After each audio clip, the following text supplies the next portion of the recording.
Uh, Hello? Hello? Hello? Hello? Hello?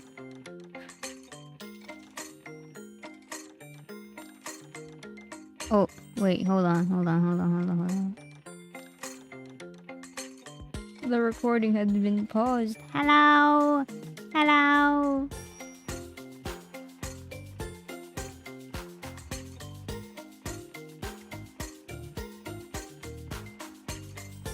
Mori later thanked the hot Cheeto in a microwave. What? What are you talking about? I'm kinda late to stream. I apologize, guys. Do I say an excuse? Or do I just continue on with my stream?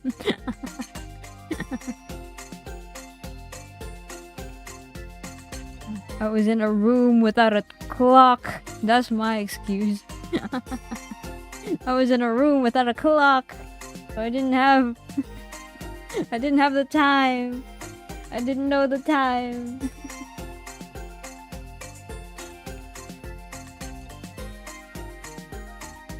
Maybe the 20 minutes will come back. That was not 20 minutes. I was late for like 10 minutes. 15. And then I started stream. Ran the loading screen for 5 minutes, so we're at like 2:20 p.m. now. My family was like watching Toy Story 5 in the living room, so I was like, I haven't watched this movie yet. Might as well watch it while I'm waiting for like my time for stream to come on. And then suddenly it's 2 p.m. and the movie still isn't over. Suddenly it's 2 p.m. and I have to stream. You're the streamer. I'm so sorry, guys. I sincerely apologize. They distracted me. The living room doesn't have a clock that tells the accurate time. It's actually very very late. It's late by 10 minutes. They never correct it. Living room with no clock. Yeah, they were watching a movie. I was watching Toy Story 5. Come on, guys. I was witnessing an iPad experience guilt, you know? That's a surreal. That's something surreal to witness, you know? Imagine an iPad experiencing guilt. Incredible. Okay.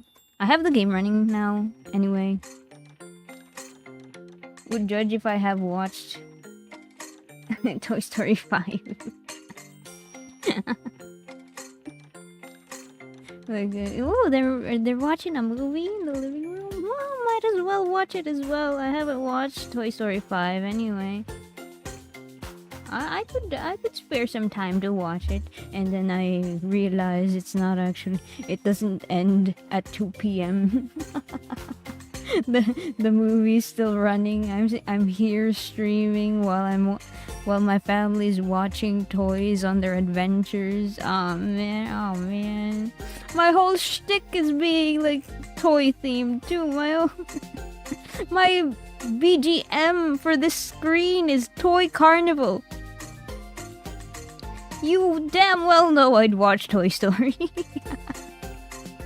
Is it a good watch though? It's been good so far from what I've been able to watch.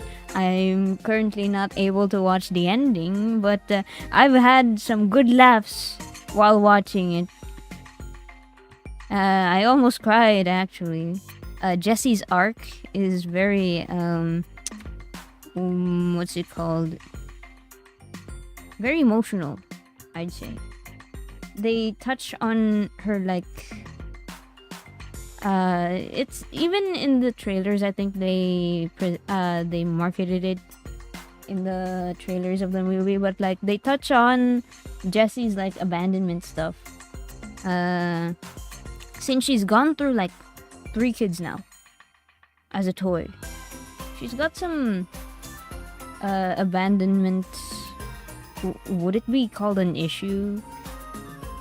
I don't know if it would be, but she has some struggles with abandonment, and it gets touched on in the movie. I don't know how it gets resolved though, cause I'm not currently watching the ending. I had to go and start the stream. I'll just watch it again later. I'll ask Mori bro for the for the movie. How are all the toys in the world not insane at that point? Well, Jesse's an antique. A very old toy who's gone through many different owners. Some of the newer toys don't really have that kind of experience yet. Or well, some toys take it better than Jesse, at least. Many such cases, many such different cases of how toys handle their kid growing up. Look at Woody. In Toy Story 3, I think, when Andy was off to college, he had to grapple with the fact that his kid is growing up too. You know? His kid has grown up. He's off to college. And Woody had to cope during that movie. I only watched till the 3rd movie, yeah. The 4th one, I don't really remember much about it. I just remember that he went with Bo Peep. He met up with Bo Peep again.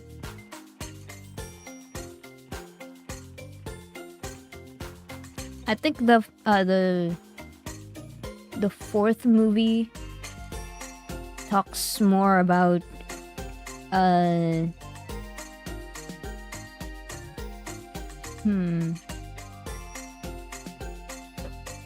don't really get.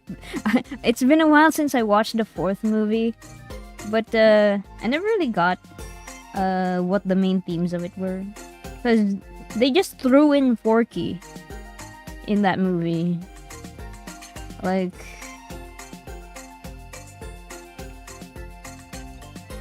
it was weird. It covered like the life of lost toys and stuff, and it felt disjointed to me. Toy Story 4. It looked boring, bro. Yeah, kinda. There was like a subplot about the antique like doll girl in the shop, the antique shop. It was so I don't know.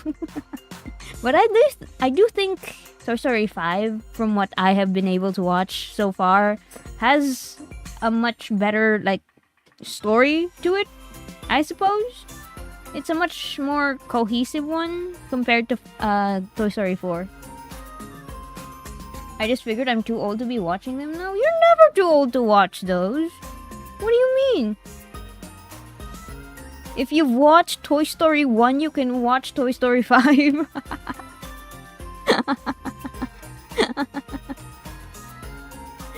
They didn't interest me either. You don't like the concept of exploring childhood play and the toys that grow up with you? Man, I guess you're not much for nostalgia. Toy Story 9 was the best. Hello, Yomi-san. Hi, welcome in. We're just doing a little bit of yapping before I start the game. Keep the old movies alone. I do like 1 to 3. I don't know. I don't have much of an opinion on 4. Kind of slept on that. But 5 so far, as far as I've watched through it, I was watching earlier. It's been pretty good. I do like how they explored like the toys character development more than like some kind of grander issue compared to 4. The episode 4 stream is a brain warm up. Yeah, I have to warm up my brain into yapping more because I have to do commentary on a game. Okay, well, it's about 2:30 now. So I should move to the game.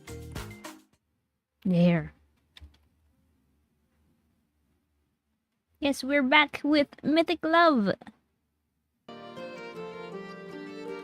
We're going to continue our link with Tiago.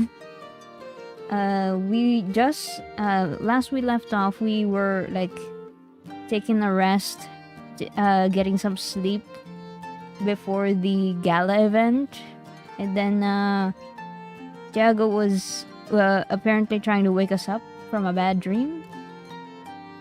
Date the dog man. Right. There we go. We were having a bad dream, and he was trying to wake us up. Mori, are you okay? Mori! Tiago's voice sounds both close and far away at the same time. You start to wake up little by little. The first thing you see is Tiago's face in real life, in the professor's office where you've been sleeping. Close! Very close. Mori, are you okay? Mori! What happened? Good morning, Tiago. What happened? You had a nightmare. I was coming up and heard someone shouting. I thought it was that jerk Gaeko, but turns out it was just a dream. You thought I was shouting because of Gaeko? I was screaming in fear. Ah, Gaeko! No. And here I was thinking you'd be dreaming about my awesome biceps.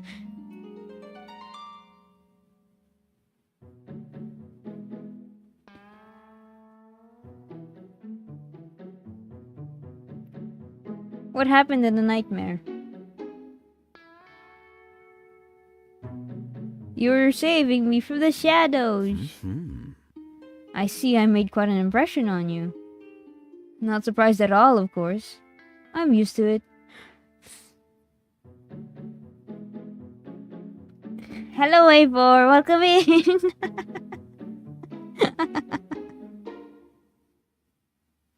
We're back with the dog man. I'm glad you're okay. You woke up just in time. It won't be long before the guests start arriving. You should start getting ready. I left some clothes for you in there. I'm sure any of them will look great on you. So take your pick. There's also a bathroom ready right next door. You saw where it was. Come over when you're done getting ready. I'll be helping the professor. Tiago leaves and closes the door. You get up, go to the next room, and take a nice hot bath. When you come out, you look at the clothes Tiago left for you. What are you wearing? A dark blue tuxedo. It has lace on the lapels and the seams are stitched with gold thread. Oh! A pale turquoise dress with lots of tulle on the skirt and floral details on the flared sleeves.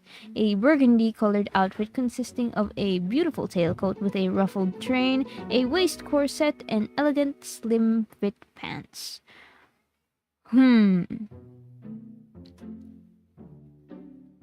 What do we pick?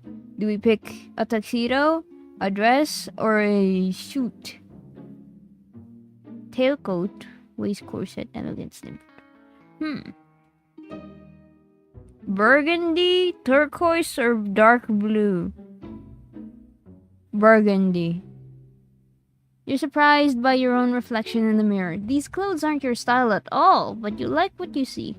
You'd like to fix your hair too. While looking for a comb, you find a small object. It's Koru's broken portable portal. What do you do? Do we take the portable portal? No.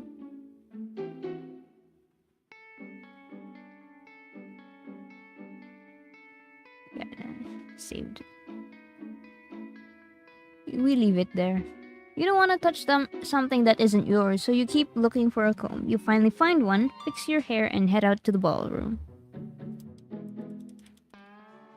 You walk into the huge hall, already packed with mythical creatures. Some are dancing, others are drinking wine, and still others are chatting in small groups. Everyone is having a good time. Off to the side, you see Tiago walking toward you. Oh! Hey, yo! We're red and blue! Isn't burgundy like a shade of red? I need to brush up on my color. Burgundy color. Yeah, it's a red color. Wow, we're red and blue. It's like my Chinese martial arts yaoi. It's like my Chinese martial arts yaoi. Mori, you're finally here. Thank goodness. It just started and I'm already fed up. Oh. Wow. Tiago's staring at you from head to toe, mesmerized. He doesn't seem to realize he hasn't blinked. Whoa. Yaoi? Send me, huh? My red and blue martial arts yaoi? Have you heard of All Wishes Come True? That's the movie I'm talking about. That's the martial arts yaoi I was talking about. If you want some more content, watch Necha as well. Necha. But I recommend All Wishes Come True specifically.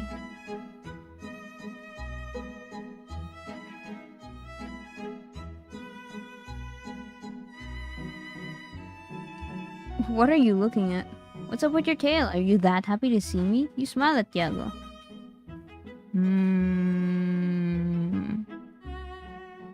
I'll send you like some clips or something in the Discord. Don't worry, I got your back. Other than that, Tiago looking fly right now. Tiago, what are you looking at? What's up with your tail? Are you that happy to see me? You smile at Tiago. Do we just smile? Do we just smile? Dap me up, Mori. Dap me up. I got you, bro. Smile at Tiago. Sorry, Mori. I spaced out. That outfit looks great on you. All thanks to your good taste. You look really handsome too. Do we Uno reverse the compliment? Do we Uno reverse the compliment? Yeah, let's do that. You look fire as well, bro. Huh. Of course, my good taste is well known to everyone.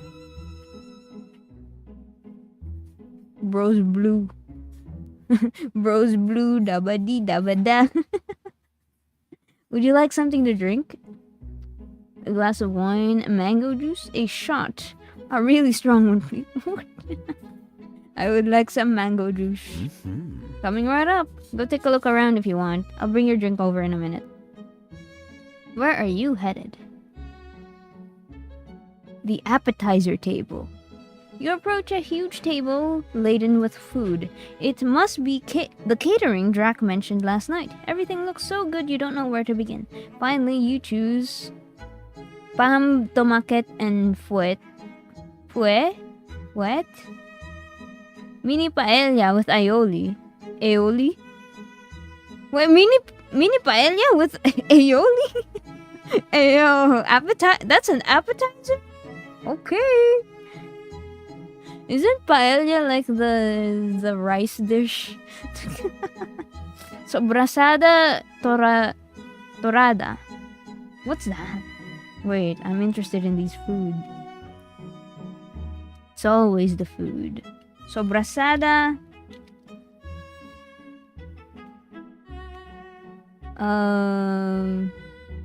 Torada.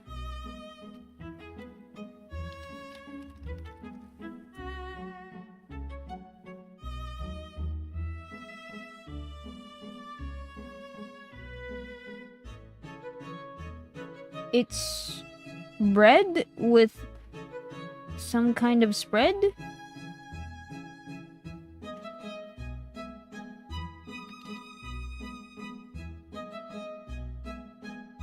Yeah. La historia de la sobrasada. Hold on. Recipe.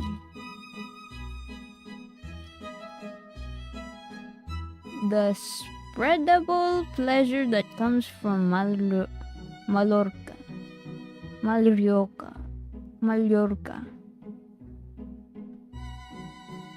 Oh, sobrasada is the spread.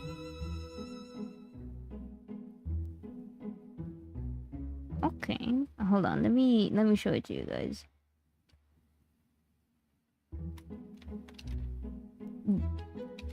Let me get a nice looking photo for you guys.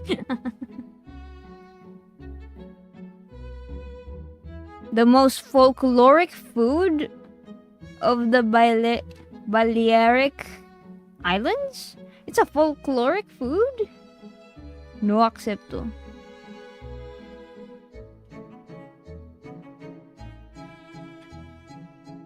It's a spread. Hold on. One moment. Tangent. What are these fancy ass foods? It's a gala. Of course we're gonna have fancy food. This is sobrasada. It's the spread part of the bread. The thing on top. This is sobrasada, and then let me find what's the other one. Paam tomaket. Huh?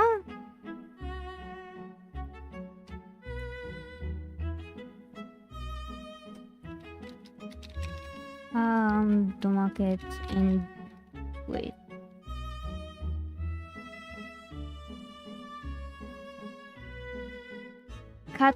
Catalan for bread and tomato?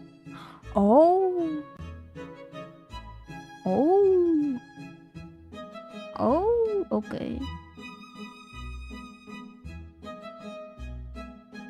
Let me share that with you guys too. This is Pam tomaket. Apparently tomato and bread. I don't see any tomato on this. And fuet is the sausage part. Tomato and sausage on bread.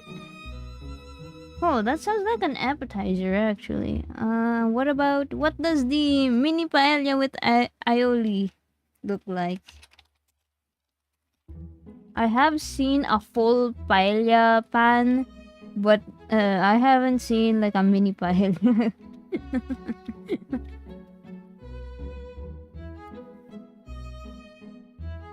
Is the first one spicy? I don't know, man.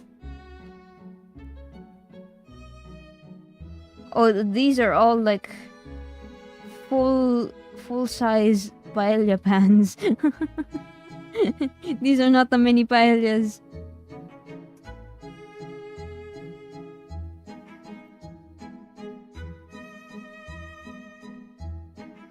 Paella with aioli. You know paellas, the seafood like rice pans. Open image. I can't find mini paellas, but here's the full paella pan. Looks good though. What do we pick? What do we pick? I think I'd like to try out the sobrasada. I'm not a big fan of tomatoes, so I'm not picking the palm, tomaquet, and fuet. Wait, hold on. Let me hide all the food again. Of course. I don't like tomato. Oh no, oh my god. I don't like tomato. Don't throw tomatoes at me! Please!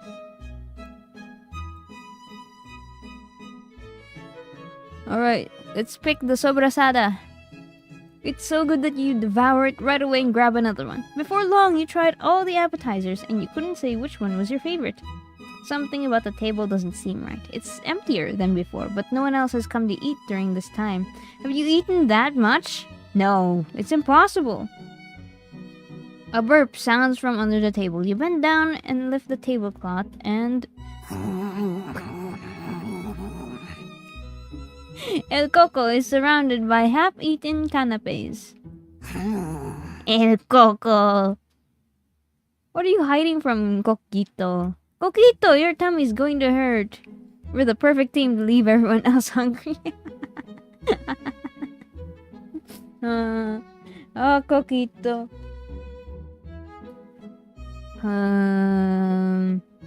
What are you hiding from, Coquito? El Coco! Is El Coco allowed to be here? Well, El Coco's dressed up. I think they're allowed to be here. In any case, the professor is probably looking for him. You decide to keep him entertained and buy some time. What's your favorite Pokemon? What do you want to be when you grow up? Go to sleep, El Coco, and sleep tight, or the child might visit and eat you alive. What? No, I don't want to scare El Coco.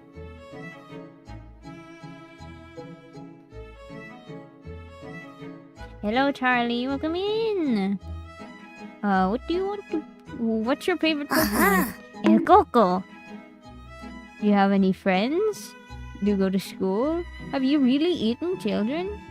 You hear heavy footsteps approaching quickly. Boo soon stops beside you. Oh. El Coco! There you are, Mori. Thank goodness you found him. I appreciate it. Why'd I get banged?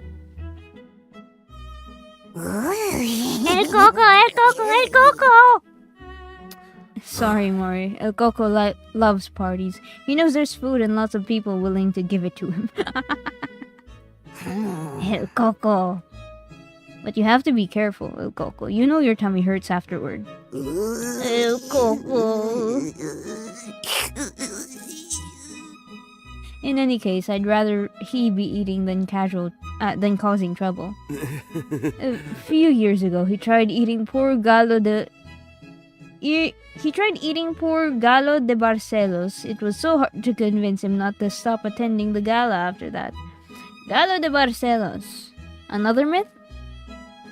I don't know. El Coco gets overexcited very easily. I don't want people to feel uncomfortable.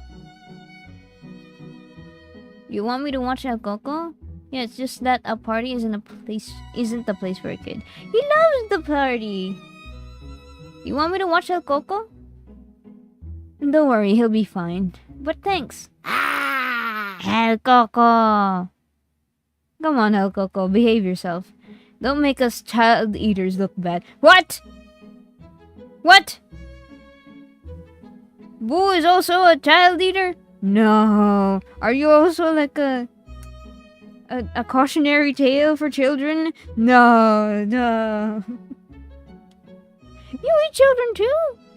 Right. What's your legend, Professor? Well, technically, I'm a child-eating monster like El Coco. That's how I was conceived. Sounds like a nutritious diet. It's not necessary to eat children, it's enough for them to believe it. Mothers used to tell their children that if they didn't go to sleep, a monstrous owl would come through their window, kidnap them, and devour them. That's not very Montessori of them. No, not a Montessori schooling. And they expected the kids to fall asleep like that? I wouldn't have slept a wink all night. The real goal was to keep them from getting out of bed or opening the window. It was easier to tell the children about winged monsters than to explain to them that among humans themselves there are kinds of monsters who would harm them by taking advantage of the darkness of the night. That makes sense. The method is debatable, of course, but at the time it was effective. That's how I came into being. Truth be told, it's one of the most common origin stories among us, the myths. With variations, of course. But I'm talking about the stories meant to scare children in order to protect them from something much worse than fear. Hey, Coco! Suddenly, El Coco runs over to a table with cutlery and grabs a huge fork. He starts waving it around like it's a sword. What do you have? A knife! No! Hello, Bun. El Coco, don't do that! You're going to poke someone's eyes out. Mori, sorry, I have to deal with this. See you later. Boo goes after El Coco, who seems to take it as a game and runs off. No! Have you guys seen that video of the, what do you have? A knife! No! Have you guys seen that? Are they only existing due to those fairy tales? Yeah, that's how they were conceived. That's how, that's what they've explained. Like, I don't think they would have existed if not for like the cautionary tales and myths that were told about it. If the Wolf of Santiago Pass was like not told, like the myth of it, we wouldn't have Tiago. I think I've seen or heard it, but I don't remember from what. You don't? It's like the meme of the... Holy moly, what do you... It's like a vine or something. What do you have? A knife. Video. Yeah, it's a vine. Video unavailable! Video unavailable!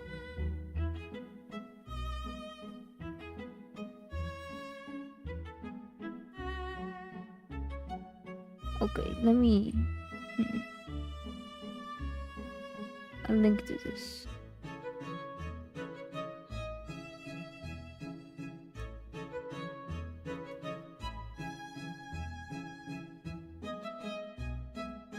Okay, here. Let me show you guys.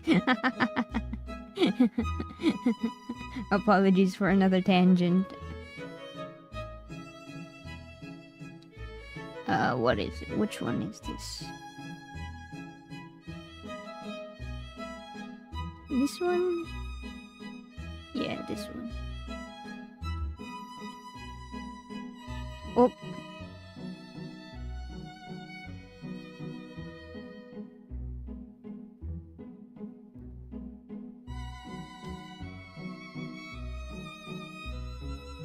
Yeah.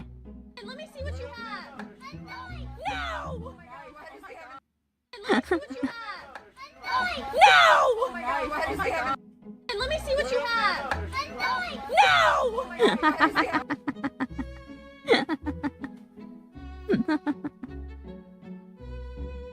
That was. Let me see what you have. Ah! That was El Coco. Mori vines have been available for like 7 years.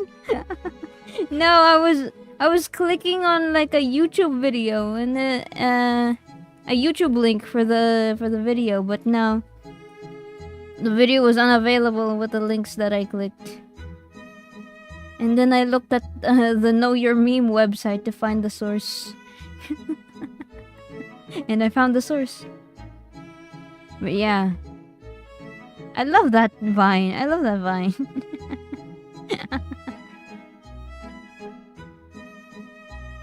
It wasn't even a vine actually. The video I showed you guys was posted on Twitter.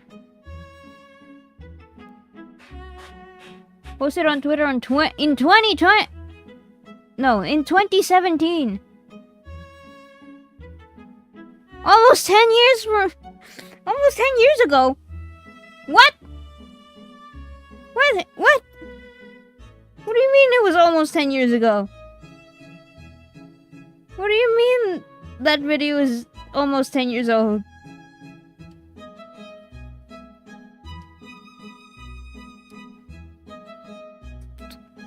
I'm so old. I've been on the internet for a long time. I've been on the internet for a long time. Let's head to the dance floor. Oh, it's Juana! She's got a really pretty outfit. Oh.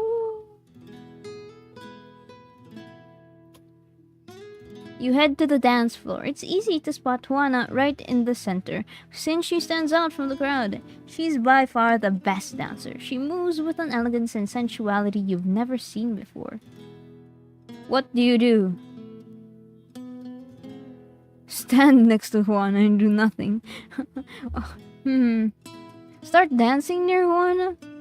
Do it. I don't want to dance. I don't want to interrupt Juana from dancing either.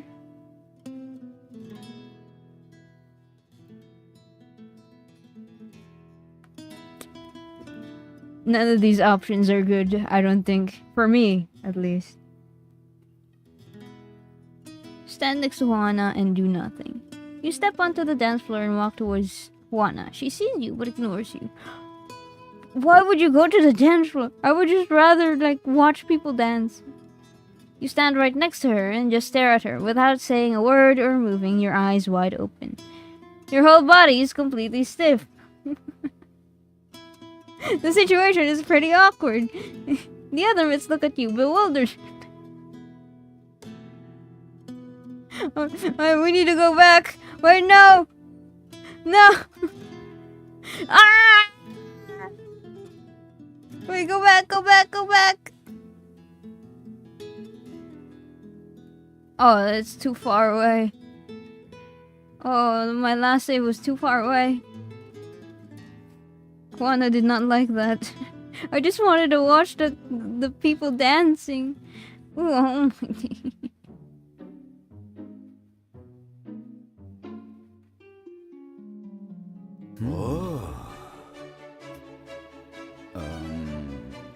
I have to fast forward.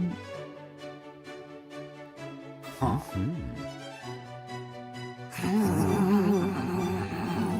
Uh-huh.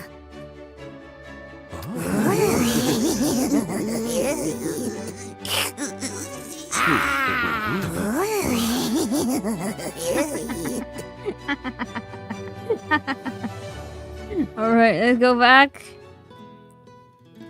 I don't want to interrupt her from, like, dancing, so let's just start dancing near Juana. Literally every SFX being played, but okay.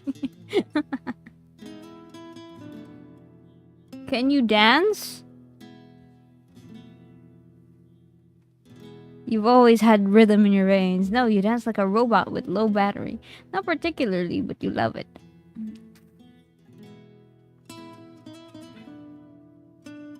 Do I like dancing?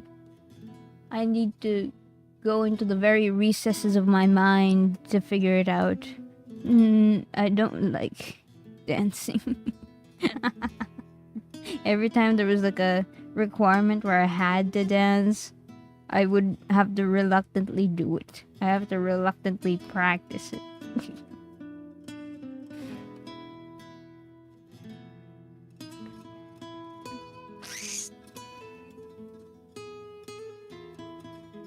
Out of the corner of your eye, you notice Juana stealing glances at you. Is that a hint of admiration you sense?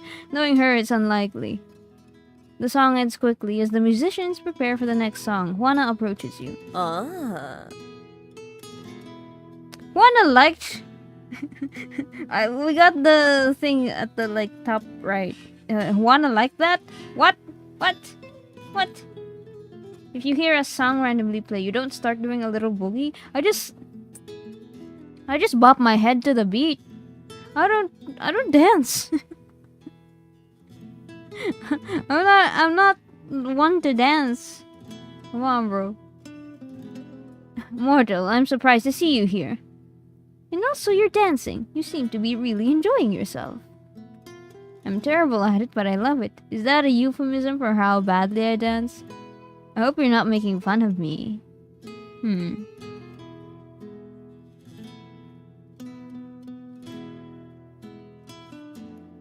Okay, to be fair, I only do that. Yeah, I just bop my head to the tune. I don't really dance. Dancing? That's terrifying.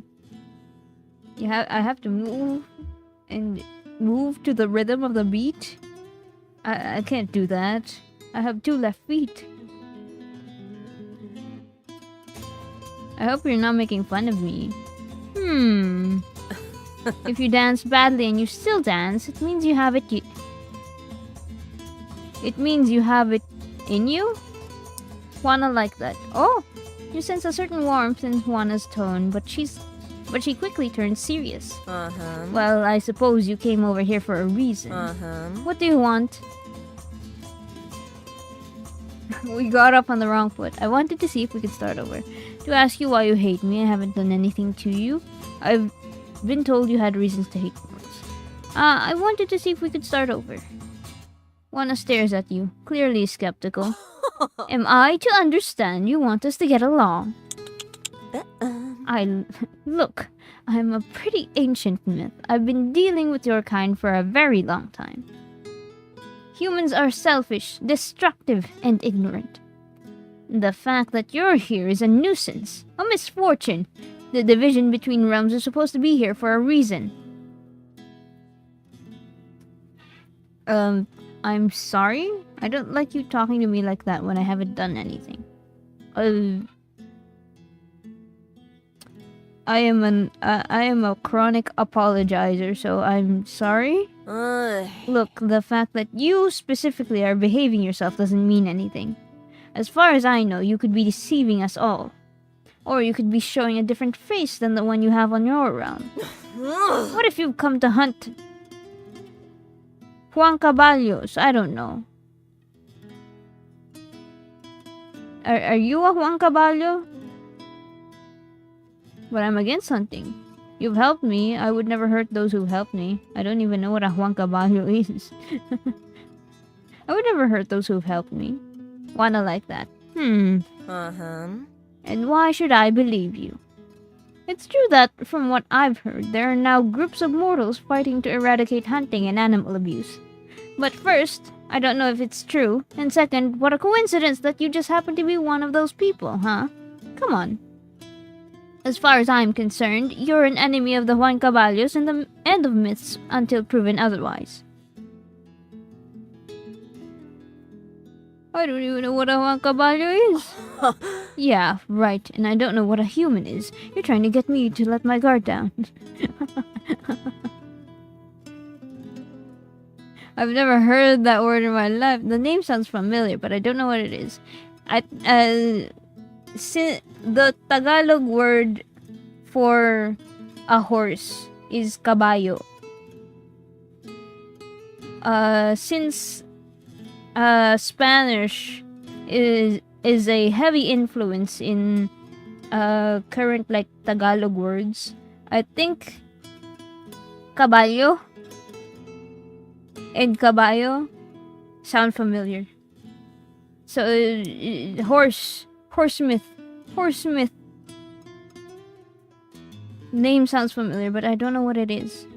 Juana looks at you with great suspicion. All right, fine, but if you're pulling my leg, you'll regret it. My nose is very itchy today.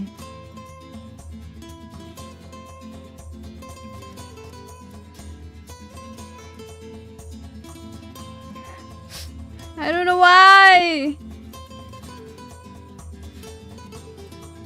Is it because it's finally like started getting sunny again? It's been raining for the past like 3 weeks in my area. Finally the sun has shown itself, and then suddenly my nose starts itching because it's finally dry again. The dust has picked up wind again. Just so you know, I don't owe you an explanation, but I'm going to tell you anyway. Because I don't like ignorance. Juan Caballo was a story that mothers and grandmothers used to scare children into behaving. They told them that if they were bad, a creature half man, half horse would come and eat them alive. You're another child eater. I see. The Juan Caballos of the legend lived in caves in the mountains and, like most child-eating myths, came out at night. I was born from that myth. I'm a Juan Caballo. You're like centaurs, but you're not half horse. That's so cool. We gotta glaze the horse lady. Your nose is always itchy, dog. I did not say that when I was streaming yesterday. I don't know what you're talking about. I know. I've said too much already. There can't be anything good behind your interest in this. Actually, you're interrupted by a commotion nearby. Gamu is arguing with a couple of myths you don't know. They look just as much like rebellious teenagers as he does.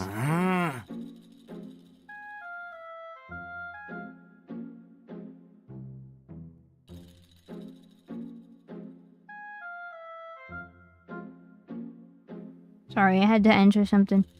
Bro, are you guys at it again? I just want to dance. Only myths on this dance floor. Yes, that's it. A joke has no place here, lol. What do you do?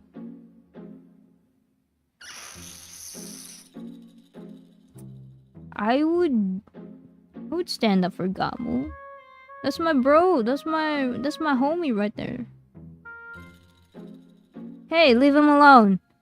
The unknown myths turn toward you. Juana looks at you in surprise. Bro, what's your problem? Don't get involved. This isn't your business, boomer. Huh?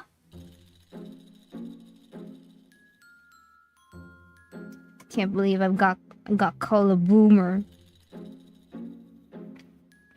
Once again! That made my nose really itchy. Oh, hold on. I need this.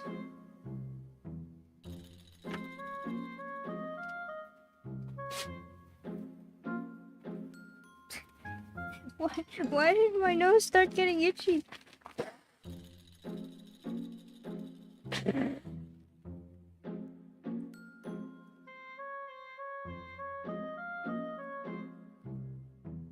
After stream, my nose is going to be red like Rudolph or something. Cause I constantly like scratch my nose. It's true though, boomer. Okay. Discriminating by species? Are you kidding me? Any injustice is my business. Discriminating by species? Are you kidding me? Are you speciesist?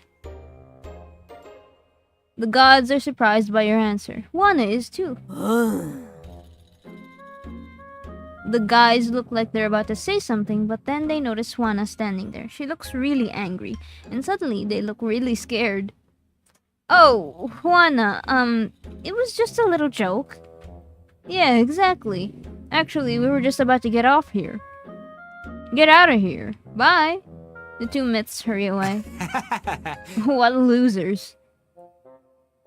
Hi, Juana. How timely you were here. Juana looks at you with an expression you can't quite read. Finally, she smiles a little. You're welcome, but actually it was the human who stood up for you. Don't look at me like that. I still don't trust you. But I'm grateful to you. Very few people put themselves at risk to call out injustices. I know it's risky, but I can't turn a blind eye. Am I going full shonen protagonist? They were just a couple of brats. Why were they picking on Gamu? They actually get along fine. Gamusinos and Tamaros have similar personalities after all. A Tamaro? It's just that they have a bad habit of picking on each other.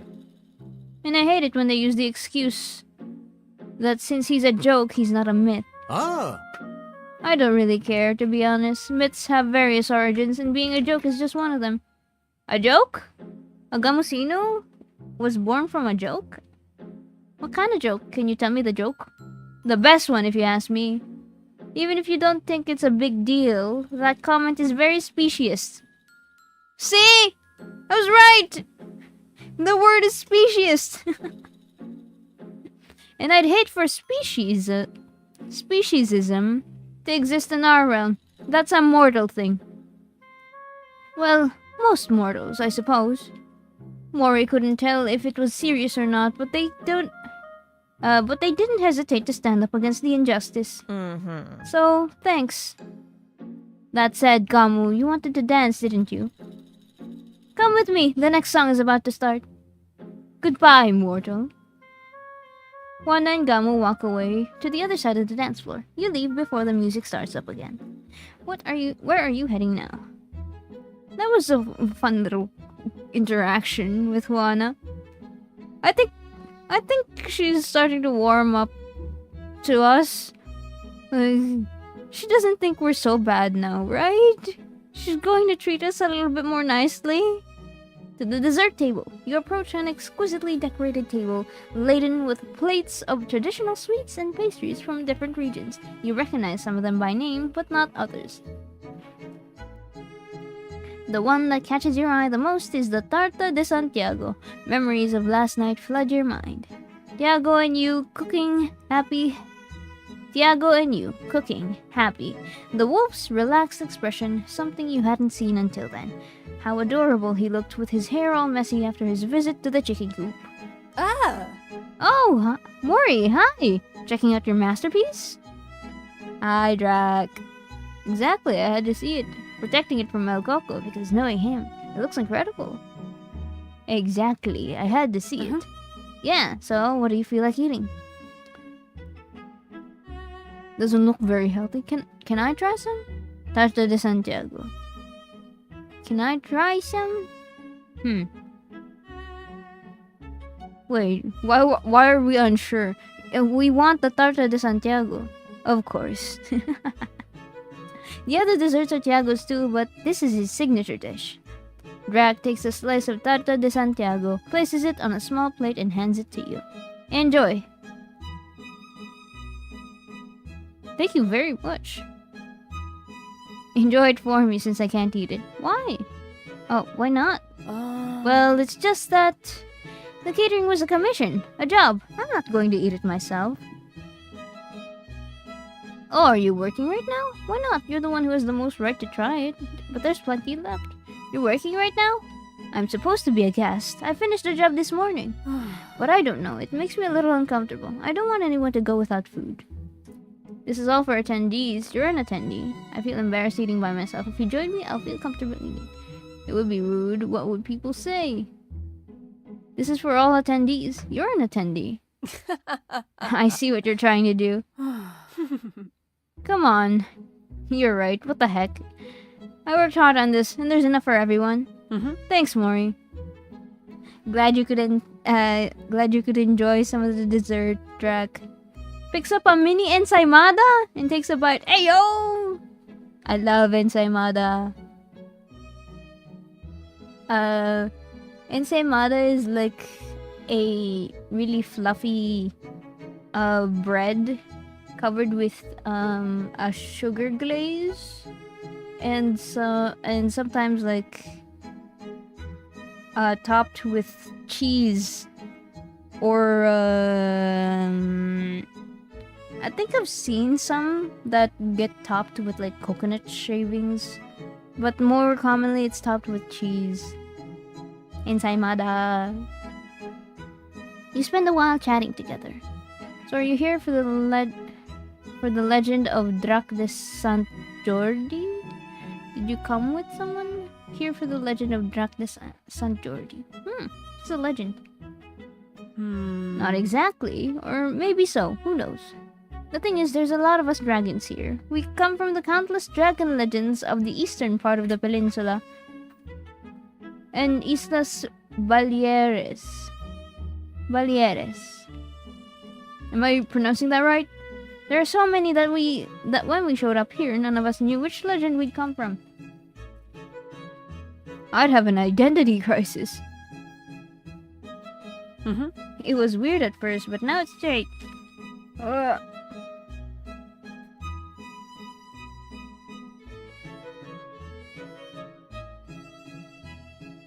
My nose is itchy. It was weird at first, but now it's great. We've formed an incredible community and we support each other. None of us cares anymore who the dragon of Sant Jordi is, or the dragon of Nakoka, or the dragon of the Patriarch, or the many others.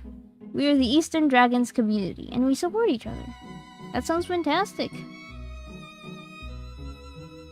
Drac like that. It is, and it's weird that you get it. Drac! Mori! Hey there!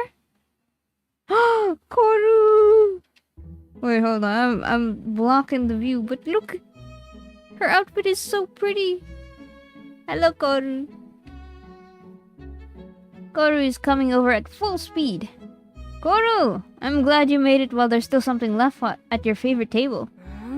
You're not working tonight, are you? No. Well, yes.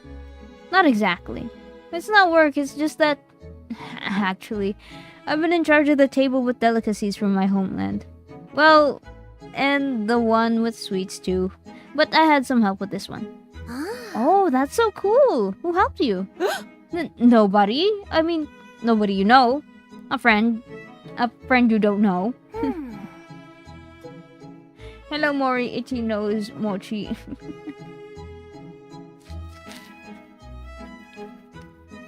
I really want to just sit down and scratch my nose for like 5 hours. This might be what'll happen, actually, with this stream. Oh, man. I haven't gotten, like, any allergy meds recently, so I've just been raw dogging the rhinitis. I should really get something for my nose. Ignore you have a nose? I can't do that. It's right in front of it's right in the middle of my face. Look, it's like a little tiny dot, but it's still really itchy. What's wrong, Drac? Nothing. I'm nervous about the gala and worried there won't be enough catering. That's all. Tiago made I'm not going to spill that tea. I helped Drac with the desserts. Whoever it was, they did a great job. Definitely. Everything looks amazing. I'll congratulate him later. Oh, but you don't know who he is. Koru looks at you and winks. Oh, that's right. I don't know. I'm so clueless. Koru. Where's my water bottle? Oh, why is it on the other table?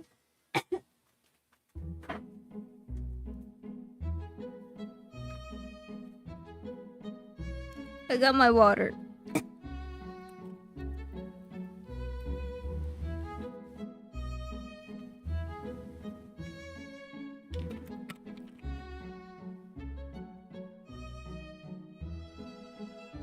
Applause? Why? That I got my water? That I almost choked to death? No, no.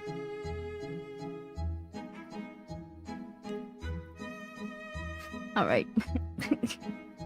I don't know anything until it comes out of his own snout. I mean, out of his own mouth. Well, I think we all agree. Let's change the subject. What are you going to drink? Water. I knew you wouldn't miss it. It goes best with the dessert. True! Since it's special... Why is it special? Because Santa has chosen water from the freshest, most magical springs. Well, I'm going to check out the musicians. They're really cool, Mori. Come see them later if you want. Bye! Mori, I'm leaving too. Someone's messed up the bottles again. No one here is careful. They mix liquors, wines, horchata. Like it's no big deal. I bet it was that little Gamusino. See you later. Have fun. Just as you're wondering what to do next, Tiago comes over with your drinks. He ordered the same thing you did. Here's our anti-boredom potions. Here are our anti-boredom potions. Ooh, can we go over like everything? I ran into the professor. Whoa. Fantastic. Sorry I took so long. They needed help with the entrance. And then the drinks table. But I'm here now. How's it going? Are you already tired of this pretentious gathering?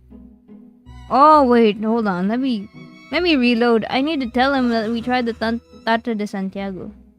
Oh. Fantastic. Okay. It's the same thing. Are you already tired of this pretentious gathering? I'm surprised you don't like parties. Well... Being sociable and being a party animal aren't the same thing. But that's not the point.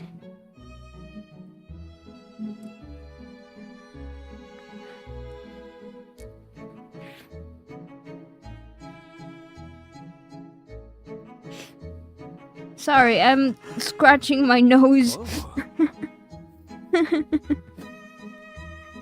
I'm scratching my nose. I apologize.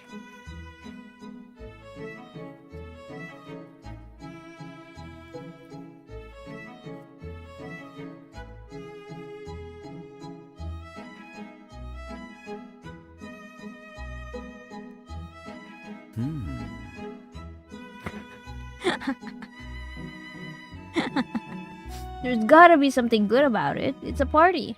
Of course there is. Me. I hate this guy. But that's not the point. He looks toward a spot in the Great Hall. He seems worried. You turned around and there are so many people that you can't see a thing. Have you seen the Light of Ages? Come, I'll show it to you. You make your way through the crowd until you reach the spot where Tiago was looking. The Light of Ages isn't what you imagined. It's just a faint, teardrop-shaped flame. Like the one that might come from a candle. From a candle that's going out. Anyway, the other myths wasting their time on superficial things and the Light of Ages going out. We'll get the fate we deserve. Why do you deserve it? Instead of dancing around, we should be looking for a way to make it burn brightly again. Anyway, I guess you didn't come to a party to hear about misfortunes. So, are we going to... El Coco! El Coco? Shouldn't you be with the professor? El Coco. Poor Boo. With all he's dealing with. Day to day, being with El Coco is good for him. He complains, but deep down he cares about him a lot. Plus, it forces him to have a kind of forced entertainment. I'm sure he'd go crazy with all that research.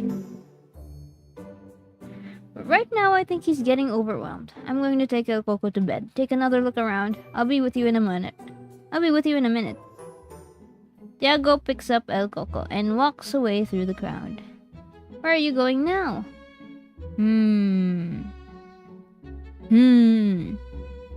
The drinks table. You finished your drink pretty quickly, so you decide to get a glass of water. Oh, it's Gamu! At the bar, you run into Gamu, who has just poured himself an energy drink and is wondering whether to add some liquor to it. Caffeine and alcohol? Bro, these myths are... These myths are built different. Caffeine and alcohol. Oh, how? Mori. How's it going? I'm not sure I should add a little of this. I'm not sure if I should add a little of this. Can Gamu drink alcohol? What's the legal drinking age for myths? And for Gamu specifically? How old are you? 17. How long have you been 17? Quite a while. I'm not going to get wrinkles if that's what you're worried about. But the night is long. I think I'll just drink this. Gamu sets the liquor bottle on the table and takes a sip of the energy drink. My nose is itchy.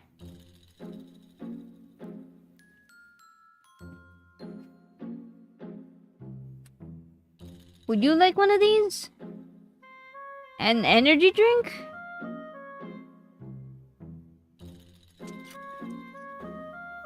I don't want to drink an energy drink at a party, man. That's like having Monster at some kind of frat party. I mean, I guess I guess that makes sense. You have no nose, but my nose is itchy.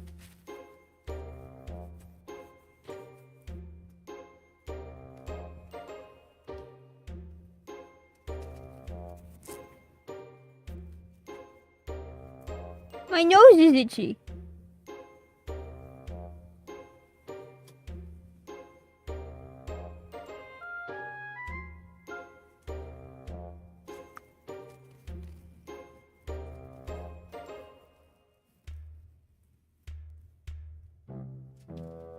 Something would happen. Monster energy drink at a frat party? Yeah, that would happen. Why did bro get bigger, huh? Wait. There. I fixed it. I must have, like, pressed something.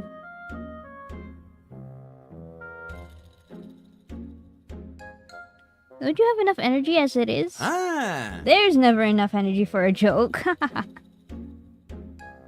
Come on, give me one of those cans. You really shouldn't be drinking this. That makes sense. Enjoy it then. Gamu, you toast with the water and the can of energy drink. Glad to see you're in good spirits, Gamu. Oh. You're referring to what happened earlier, I suppose. Yeah, don't worry. I've already taken care of them. Aww. Good for you. Get your revenge. What did you do? Don't worry. Nothing illegal. Let's just say they're going to get a little surprise tomorrow morning. Oh. They asked for it. Who in their right mind would mess with a master prankster? What exactly does this prank entail? Nothing special. Instead of having some super cool edgy origin story, I was just made up to troll other mortals, that's all. But, for all intents and purposes, I'm also a legendary creature, popularized through oral tradition, who one day appeared in this realm. Honestly, I think my story is way cooler. I mean, a bunch of mortals got together and put on a whole performance, just to make the newbies believe they'd caught me, but that I'd escaped. Don't tell me that isn't awesome.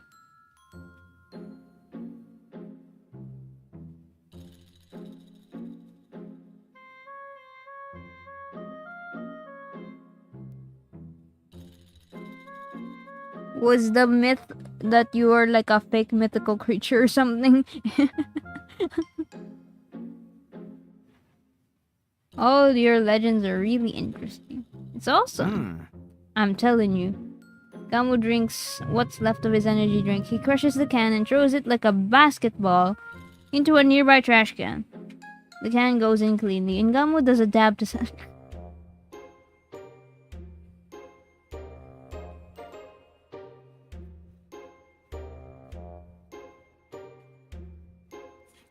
Gamu does a dab to celebrate.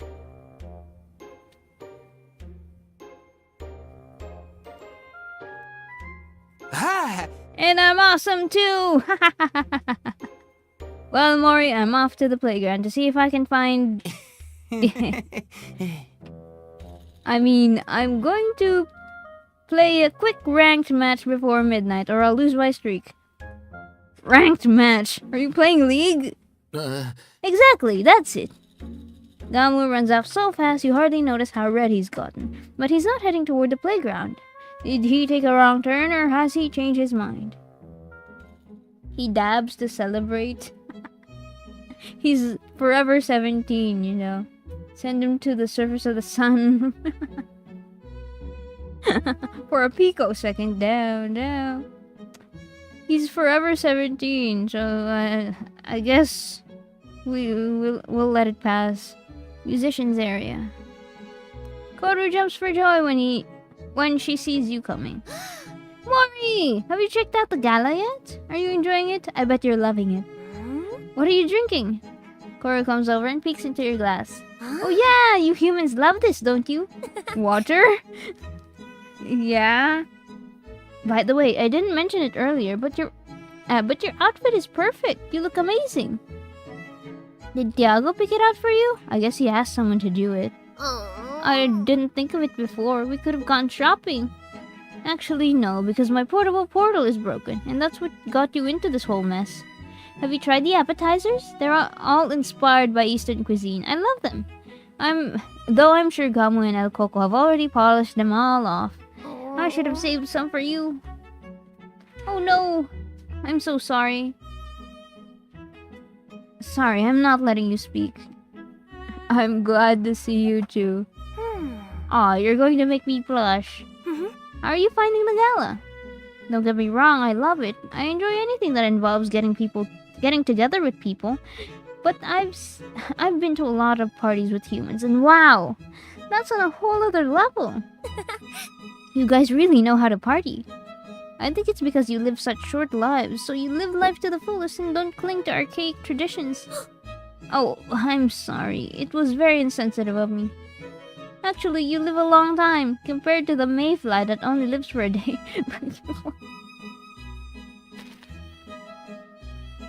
Oh, that made my nose itchy. Why would he...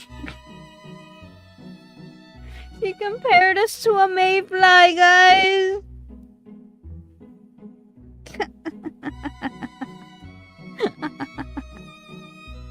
I guess it's relative.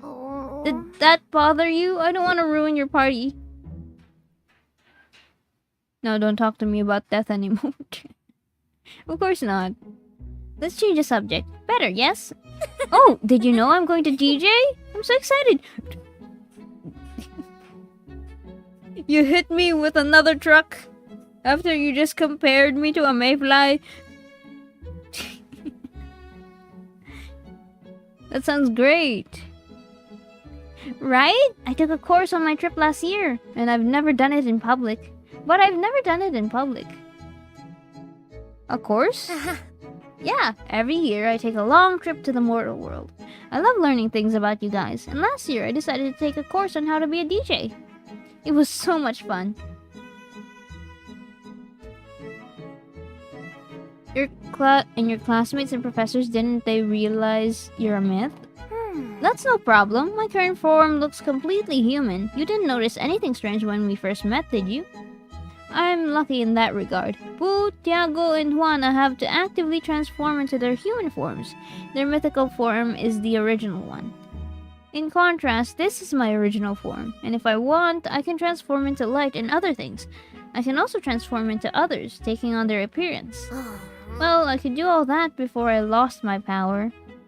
So there's no danger. To humans, I look like just another human. Besides, in an emergency, we can always erase the memory of the human who's seen too much. No problem.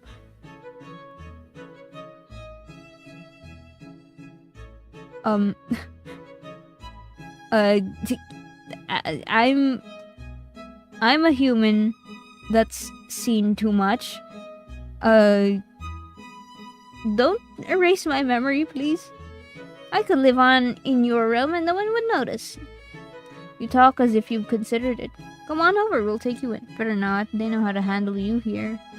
Huh. Come on over, we'll take you in. Well... No, nothing. Anyway, getting back to the topic of DJ Koru. The thing is, after a lot of pestering, the professor has agreed to let me do it. We'll finally be able to listen to music that isn't 12,000 years old. Well, hundreds of years old. You know what I mean. It's not that I don't like string quartets, but a little variety, right? According to Tiago, the professor only agreed to it so he wouldn't have to hear me complain. But the witch falls silent for a moment. I really shouldn't tell you. It's Professor Boo's secret. Spill the whole story. Wait, let me save. Spill the whole story. Spill the tea, sis. Koru approaches you with a mischievous half smile and whispers, I've caught him humming Taylor Swift songs a few times.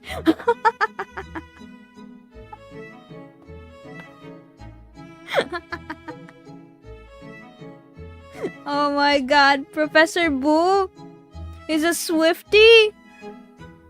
You learn something new every day. Don't tell him I told you.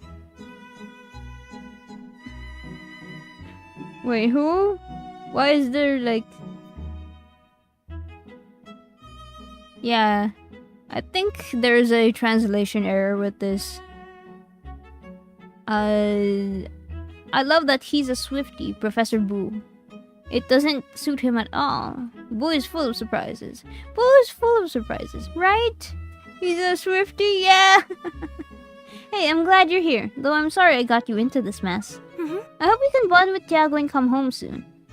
He's a good guy. He always helps me out. He even tried to help me with the powers thing, but it didn't work. It didn't work, but it wasn't his fault. It's because I'm useless. He's really patient with me, more so than most people. Well, Mori, I'm off. I'm going to see if there are any appetizers left. Where are you headed? Activity area. You arrive at a section of the hall where several activities have been set up. There are a few board games, traditional games, and even a TV with a game console. Hey yo! Now this is my kind of party. Board game! Do you have Cookie Run Bravers in this selection of tabletop games? Traditional games and even a TV with a game console. Do you have Mario Kart in that TV with game console? You're still deciding what to play when you hear a commotion next to you. Sana! Oh, she's so pretty! Look at her! The little water fairy. Yes! I won again! That's not fair, Sana. We're only playing the game you're good at. Exactly, there are other games besides Bolos Asturianos. Bolos Asturianos? What's that?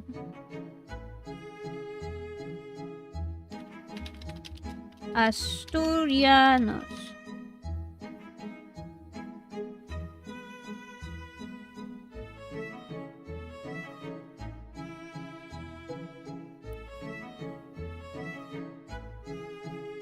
Yeah. English Wikipedia.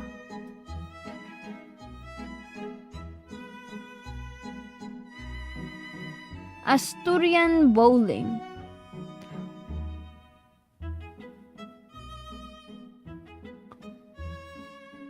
It's bowling?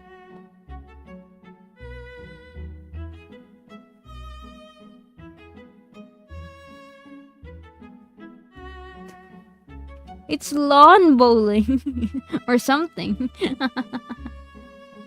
Dang. Excuses. It's actually one of your favorites. Well, why would I say no when I know it is? Sana and the unknown mythical creatures laugh. A moment later, they say goodbye to her and walk away. Sana, out of breath, turns around and sees you.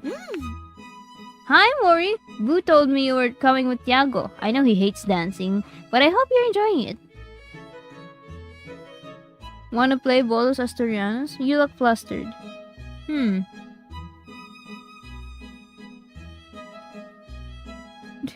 Do I just immediately open up with that? I get a little excited when I play this. Sorry. Want me to get you something? A drink?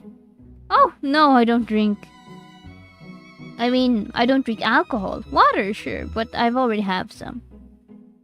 Sana makes a glass of water appear in her hand. She takes a big gulp and makes it disappear again. Pretty useless trick if it doesn't work with alcohol. What? Can all humans do that? That's so cool! Right? It's very useful, I won't deny it. Still, thanks for the offer. I'll leave the drinks to the rest of you. Besides, most of you don't have to work tomorrow. Myths have jobs? You have to work tomorrow? I call it work as a joke, but really I'm just living up to my legend. They say that we Sanas appeared at dawn after the night of the solstice, bearing riches for those who were worthy. I was born from those legends. That is my origin.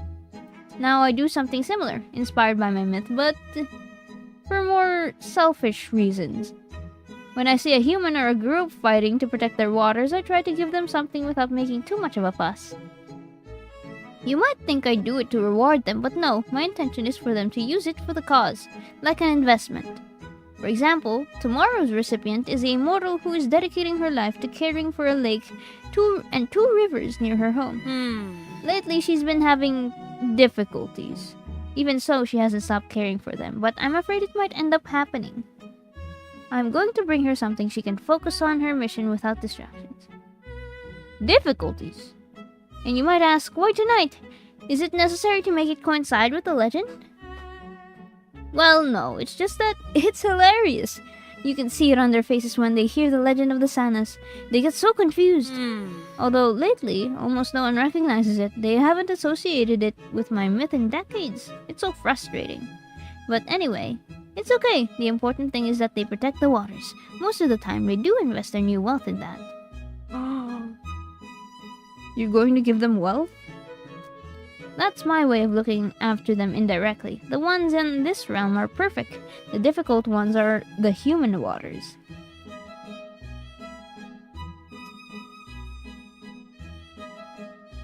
That's lovely and very noble. Thank you, Mori. It's difficult to protect human waters from this realm. This is the best system I could come up with. In any case, if I see you before you can return to your realm, I'll let you know how it goes. How are you going to get to the human realm? What? Oh, no, I don't have a connection with these humans. I don't use the Great Stone Portal. I use a portable portal. Yeah, the professor gave me one too. He knows I use it for this, so he thought it was a good idea. I guess you were asking in case you could join me and return to your realm. I'm sorry for the false hopes. You must be dying to go home, and I've given you false hope. I'm not sure. There's someone I might miss. I'm not sure. There's someone I might miss. Oh, looks like someone's getting pretty cozy with our dear Tiago. I'm not surprised. We all love him so much, and he cares so much about us. I'm surprised to see you two so close together. Tiago said he didn't want to be around humans anymore. I don't know the whole story, but I know something happened. I wonder if he's managed to get over it. But anyway, I won't pry. I'll let you two do your thing. Sana stares at you. By the way... Well, never mind. Sana falls silent, staring at her shoe. She's blushing a little. She seems to want to say something, but doesn't dare. Is everything okay? Just a question. Has anyone asked about me tonight?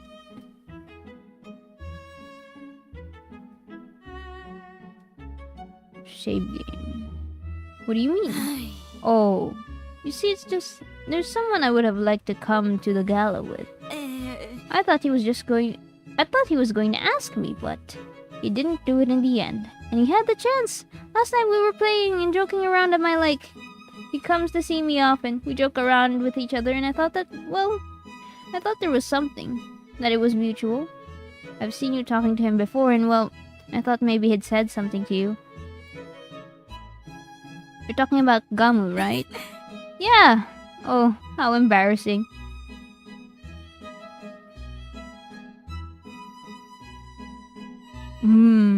Hold on.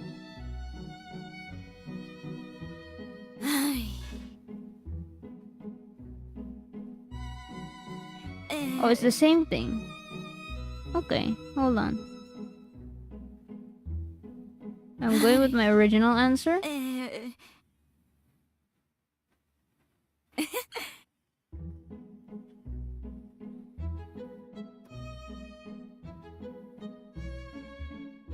I think he likes you. Almost certainly. I just outright say it. Okay, sure. Oh, you think so? Honestly, I don't know what to do. I really like him, but I'm tired of waiting for him to make a move. Maybe it's all in my head?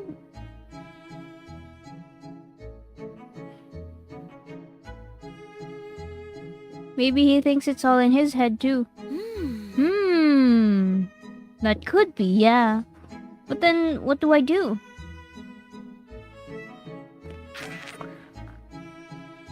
Do we make the girl take the first step? I don't like that. Maybe I'll try to get Gamu.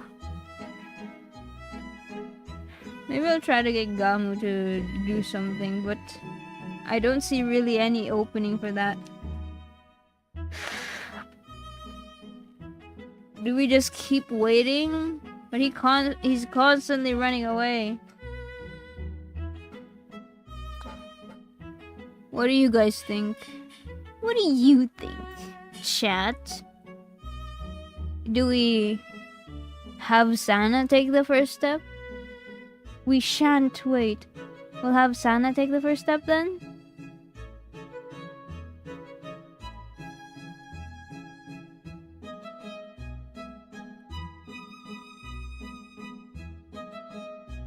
Have I saved? I'll save again.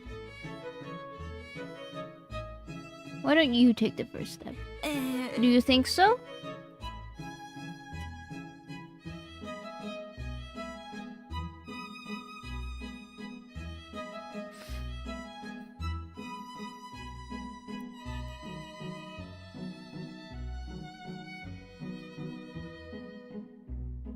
There's nothing to lose by trying. I insist that you have to let him figure it out. Bro is a bit too much of a joke to really take things seriously.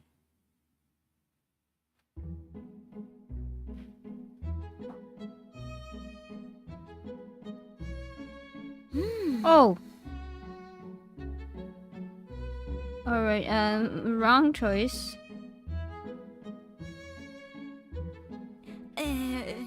There's nothing to lose by trying.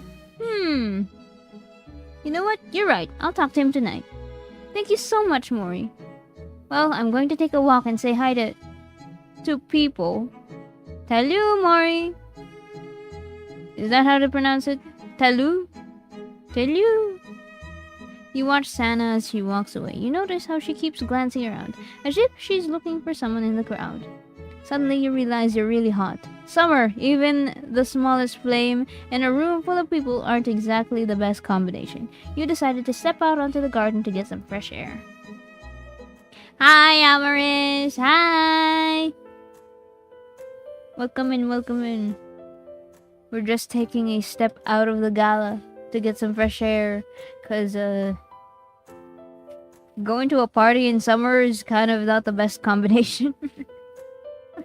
We're wearing a suit in summer.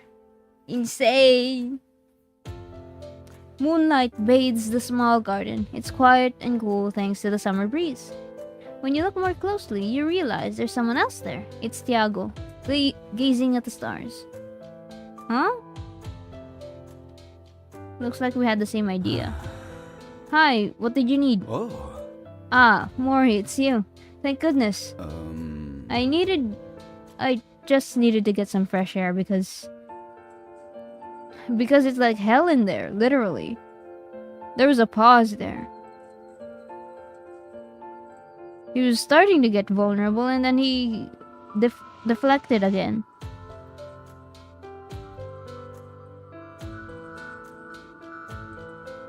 What aren't you telling me, Tiago?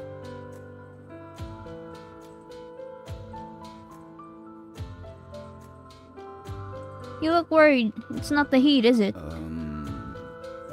Is it that obvious that I'm hiding? It's nothing personal. I've just been feeling a little overwhelmed. You can stay, of course. You're not like the others. Dang. We're special, guys. Chat, we're special. That's such a cliche. See what you mean. Is that a good thing or a bad thing? Is that a good thing or a bad thing? Well, of course.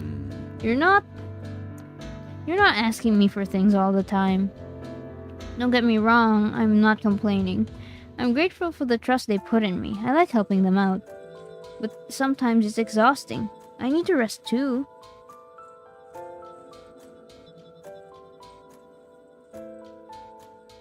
I think people would understand. Some do, others don't. But that's not the point. I've failed as a protector. The light of ages is dying out. Several myths are fading away every week. Entire regions are disappearing. And I can't do a single thing about it. So, at least, I'll help with the rest of the stuff and keep my mouth shut.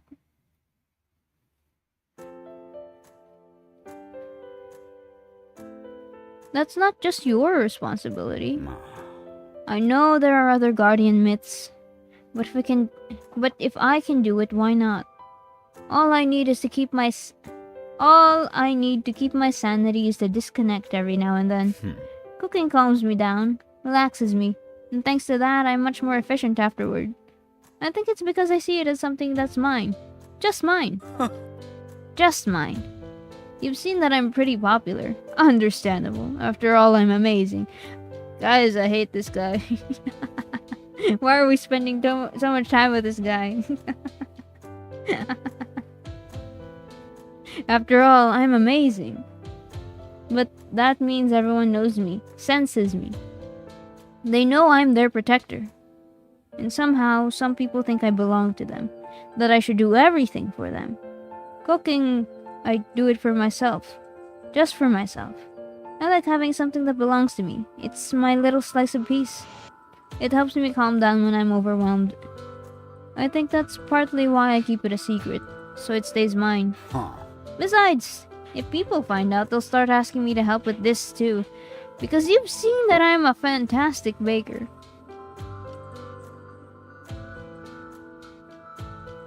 Actually, I didn't like your cake. Wow! Of course you are. I'm glad we agree. I bet you're still thinking about that tarta de Santiago. You don't say anything. Don't they ask you for that? What's this? Yes and no. Drac gave me a way out in front of the others. When they see me overwhelmed, they ask me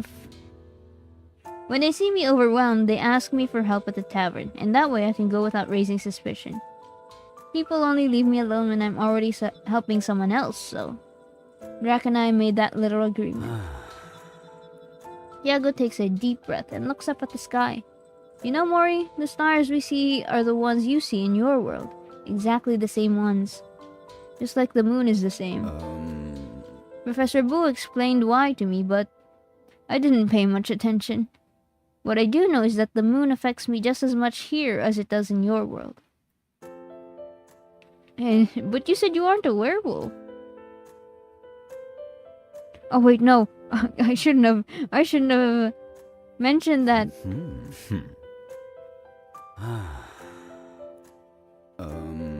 The werewolf thing. Do you howl at the moon? Sometimes. I'm the stronger dog. I don't howl at moons, no. I am the stronger dog.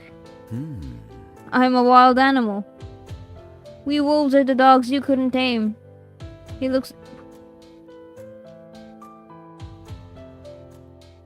Insane line.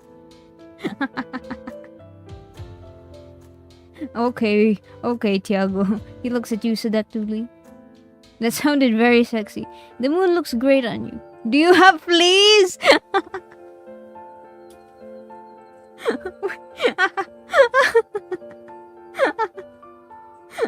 I'm tempted to pick this.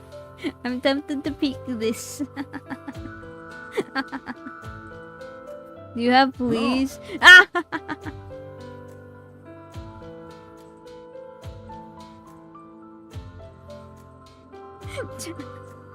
I can't banter with this guy. He constantly wants to be praised. Good God, I can't roast him. I can't joke about anything. He's still too closed off.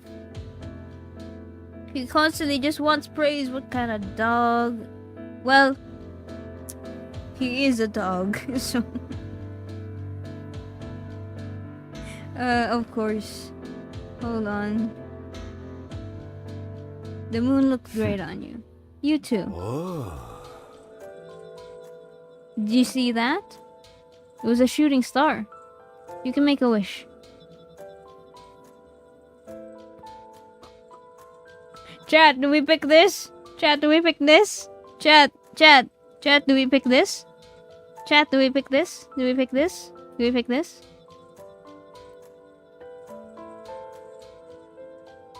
The third option? The third option?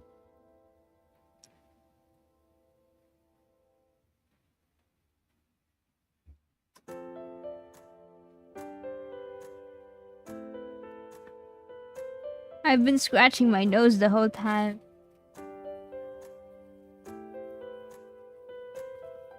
Apologies, Tiago. I'm a dog with an itchy nose.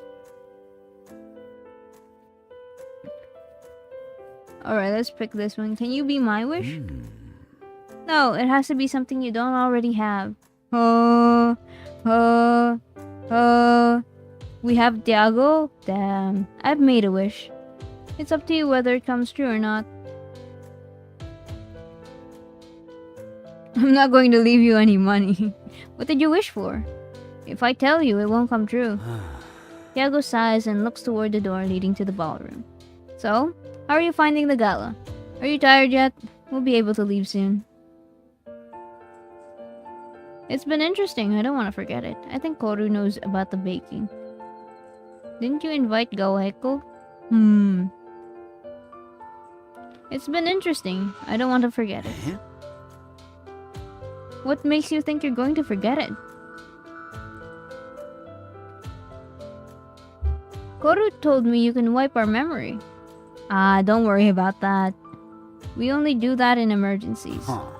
That won't be your case. I promise you won't forget me that easily. No one can. I think Koru knows about the baking. That can't be right. Are you sure? Did she actually say it outright? She hinted at it. Well, Koru. She's so clueless about everything. She doesn't pay attention to details. She doesn't listen. But every once in a while, I don't know how she does it, but she hits the nail on the head. Didn't you invite dawggg? Yeah, of course we invited him. We're all invited. Almost forced to, unfortunately for me. But dawggg hasn't been here in decades. He says he doesn't have time for parties because he's too busy trying to take over the mortal world. Honestly, I envy him. I wish I could come up with such a lame excuse, spare myself this spectacle, and just get away with it so easily. Too bad, I was looking forward to seeing him right in front of Tiago. I'm glad you're here with me. Wow! Brownie points with Tiago. This time, me too. You're making it more bearable, more enjoyable. But other years, I wanted to pull my own tail hairs out. I even came to miss Goeko. At least we could have complained together. Sounds like a great plan. Did you tell him? Of course not. I don't want him to get the wrong idea. Given the comments everyone else is making. Who would even like that vile creature? Enemies to lovers trope! I need to get this achievement. There's an actual achievement for that. To get Goeko and Tiago together. I need to figure it out. Who would even like that vile creature? That was harsh. I shouldn't lower myself to his level. Nobody deserves to be talked about behind their back. Not even an evil being like Goeko. It's just... sometimes I wonder if it's the real reason he doesn't come. I get the feeling that, in reality, he would actually like to attend the gala. But many myths don't welcome him, and I think that matters to him more than he shows. I feel sorry for him. Yeah, sometimes me too. I wish we got along better. I mean, everyone. I don't mean him and me. I mean in general. Let's see if he shows up. The professor told me he accepted the invitation this morning, at the last minute. But I haven't seen him. He must have changed his mind. I doubt he was planning anything good. Tiago keeps looking at you. A night breeze moves his white hair, and he timidly fixes it. You don't say anything else. You look up at the sky and are mesmerized by the infinite mosaic of stars. They twinkle, forming a magical image that, despite the darkness, dazzles you. What prevents your attention from losing itself in the vast night is Tiago's piercing stare. It feels as though you're melting beneath it. Wild! Insane! Insane in the membrane.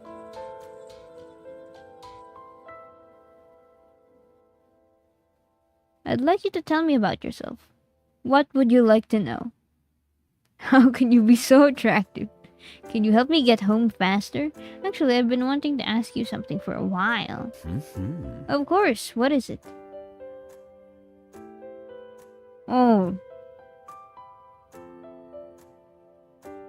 What question do we ask? That's interesting.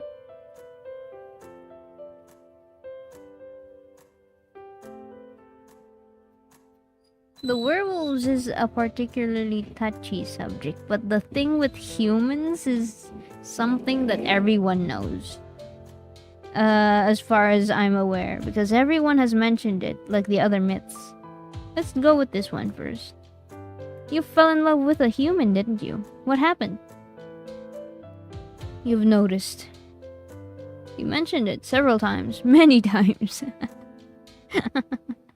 I have great intuition. You're just as incredible as I am. That's why we understand each other. Who is a better self-glazer, chat? Me or Tiago? Yeah, you're right. I used to date a human many, many years ago. But as you can see, it didn't end well. It's an old story. It doesn't matter. I'm the better self-glazer? Me? I self-glaze myself better? I'm amazing, I'm incredible, astounding.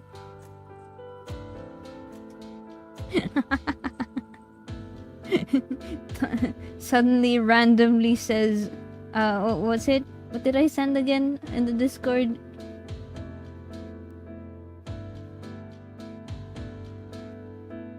Where is it? Let me find it again. I said, I'm so incredible, I'm so amazing, out of nowhere. Hashtag why they say that. Why they say that? There's no need to waste time talking about him. Him? Him? Oh. How about we talk about desserts? Is there anything you'd like to cook? It could be our plan for tomorrow, for the bond. What was his name? I live for gossip. Tell me, please. If it affects you, it matters. I want you to be okay. Okay, fine. I'll tell you. But only because I don't want you to think it still affects me. Anton and I met by chance. I'd had, well, problems with my tribe back then. The werewolves. Tiago stutters as he utters those last words, but he tries to hide it. Oh, so you are a werewolf?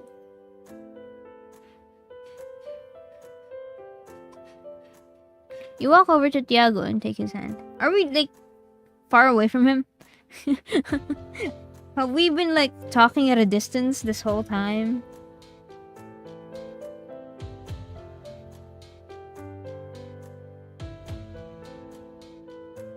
You take his hand. Tiago gives your fingers a gentle squeeze. He smiles at you, and you feel his pulse begin to calm down. Thank you. Tiago takes several deep breaths. You let him. When his pulse has completely calmed down, he takes a step back, ready to continue talking. I needed to get away from there, to be alone. So I went to the place where I was least likely to run into one of them, any myth. The human realm. And I walked to the Camino de Santiago. It might seem hypocritical or contradictory, but I'd never done it before. What a bargain bin protector wolf I am. Just a little, not at all. It's like when someone doesn't visit the tourist spots in their own region. Just a little. No! No! That was the wrong choice. Tiago did not like that.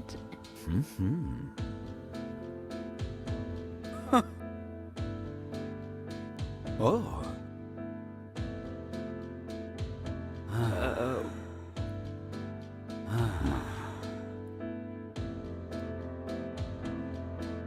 Not at all.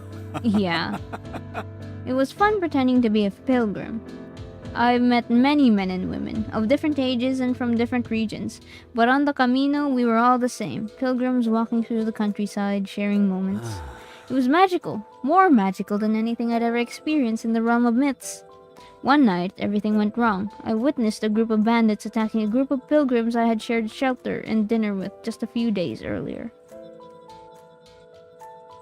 That's awful. Yeah. I tried to help them, of course. I took on my wolf form and threw myself at the attackers. But real life isn't my legend. I didn't have a pack. There were many of them, and it was a time of war, so they were armed with firearms. On top of that, our power is drastically reduced in the human realm. I couldn't do anything. The pilgrims died and they left me badly wounded in a nearby forest. Anton was the one who found me. He was a soldier who lived near the road. He was out on patrol. He came across a horrifying scene. You were still in wolf form, right? Even though he thought I was just a wolf, he carried me on his shoulders all the way to his house. He healed me and took care of me for weeks, though I had enough energy to take my human form. I've never forgotten the look on Anton's face when he saw me. His expression was a mix of bewilderment and admiration. It was adorable.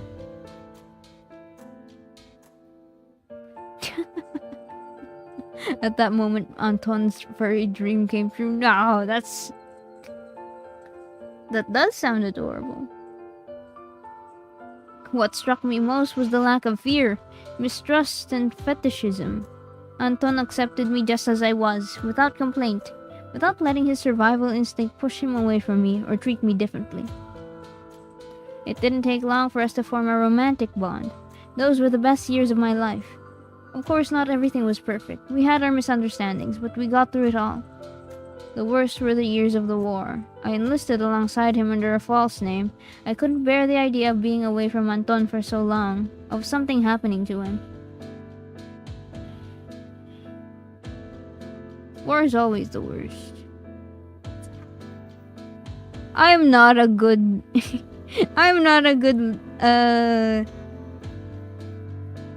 what's it called?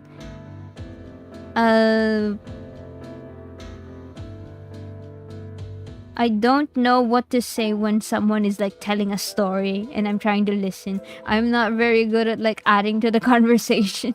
So these are like, which one is better? That way you can protect each other? Exactly. Those were hard years, but it was worth it just for him. Fortunately, we both survived and we were able to return home. After going through something like that, I thought we'd be together forever. But something worse than war came along. Old age. As Anton grew older and older, I stayed the same. I never stopped being attracted to him, but another problem became more and more obvious. The end of his life was approaching.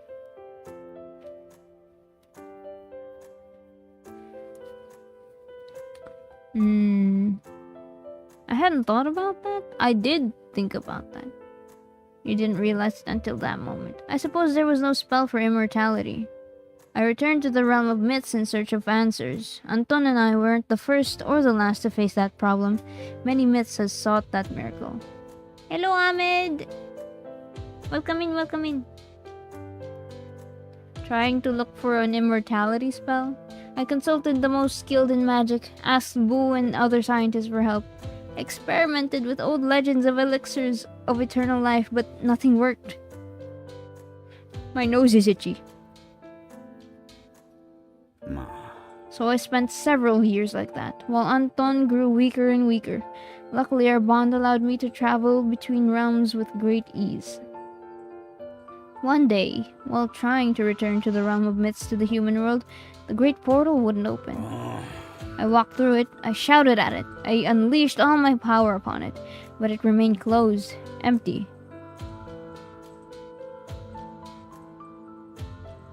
You should have been spending the last of his days with him. Oh, that's your regret, I suppose. Oh, Tiago. It took me a while to understand what that meant. The Great Stone Portal requires a bond. A bond requires two ends. If one of them disappears... I don't regret my relationship with Anton. Only those last few years, when I wasn't by his side because I was searching for a solution I never found. But I also know I won't do it again. I won't go through that pain again. No more relationships with mortals.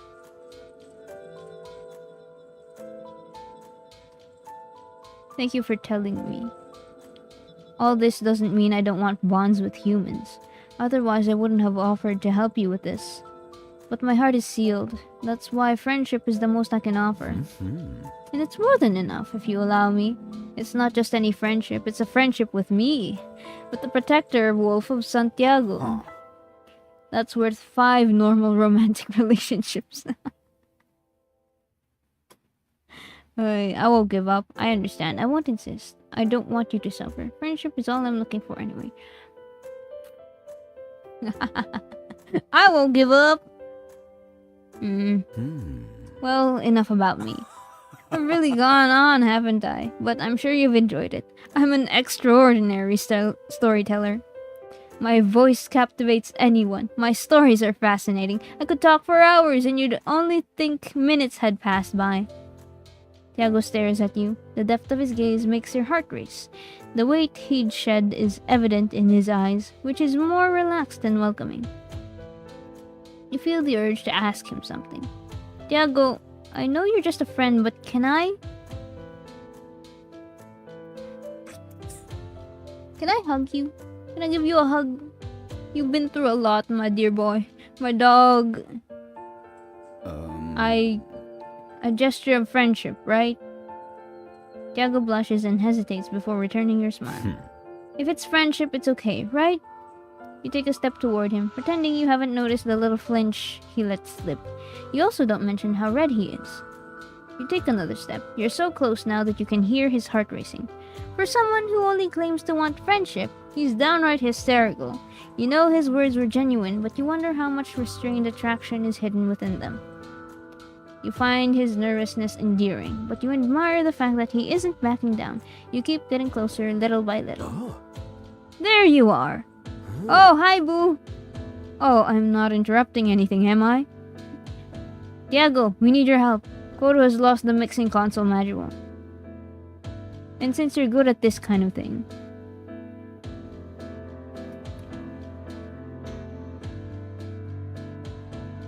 But if it's not a good time, I'll find someone else. Maybe Juana can.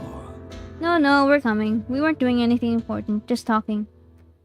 We were talking about how well our friendship is going and all that. The bond must be almost complete. Let them kiss already. They keep getting interrupted.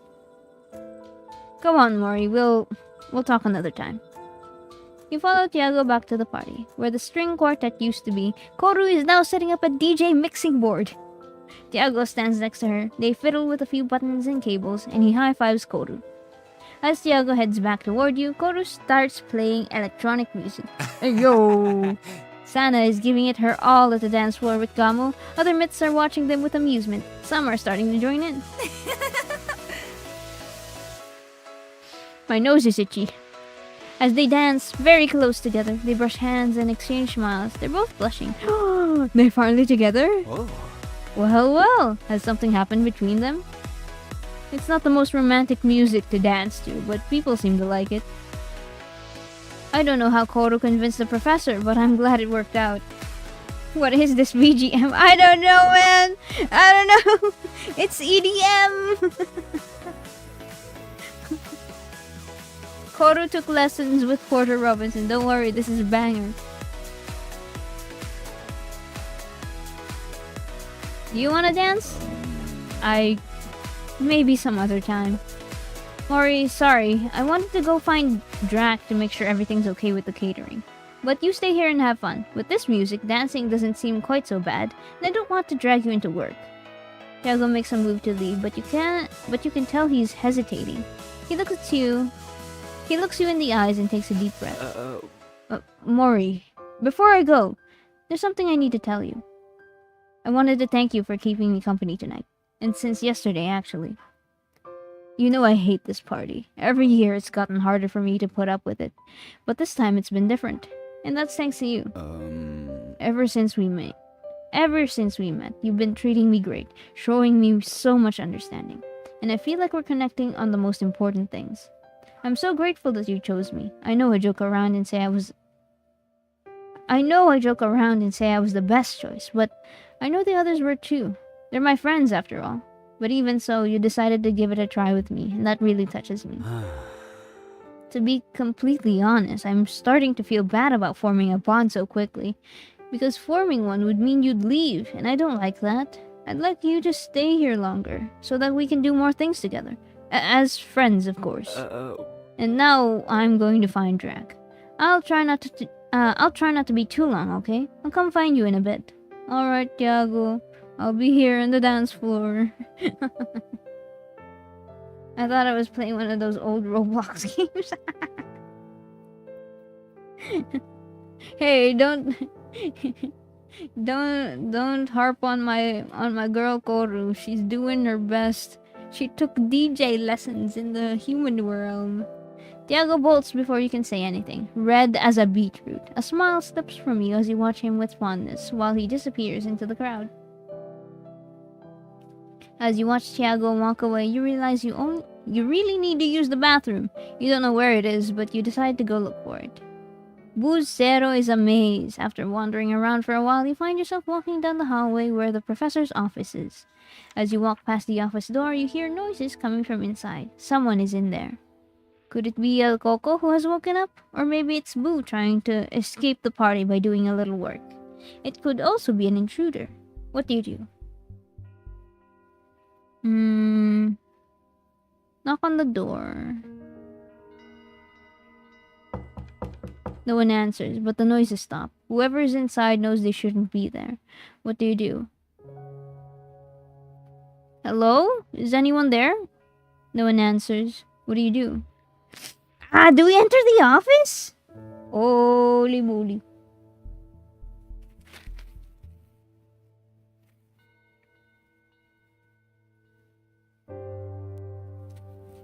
I was about to sneeze.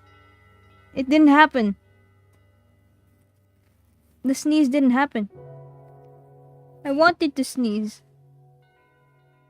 But no, my nose just got itchy. My nose is itchy.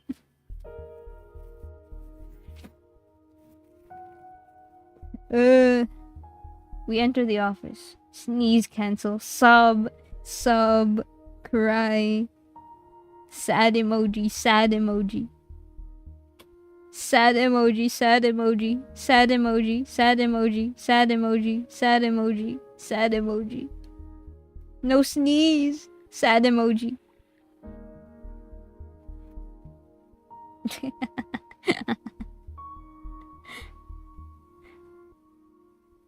Enter the office. Oh, it is Goeko. You open the door and find Goeko standing there, watching you with interest. Things are in disarray. He's clearly been rummaging through the office.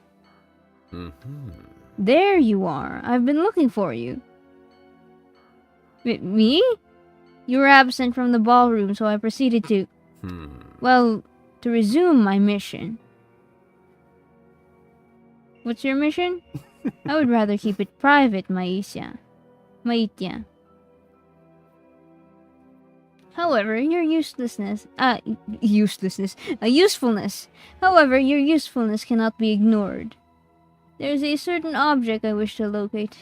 One of no importance. The damaged portable portal, fractured by your own human hands. Do you have any knowledge of its whereabouts? Why do you want it? That is irrelevant. It seems unlikely that the owl would mind. The artifact is damaged after all. If he won't mind, why did you sneak in? Goeko smirks. You're perceptive, Maitya. That is to my liking. But I would rather keep my reasons private. The professor hid it. Yes. An act of precaution, proper to the owl's character. However, I know with utmost certainty that he keeps it in this room, beyond the shadow of a doubt. Literally. Did you know my shadows have the capability to locate any object? They whisper that the fractured portable portal is here.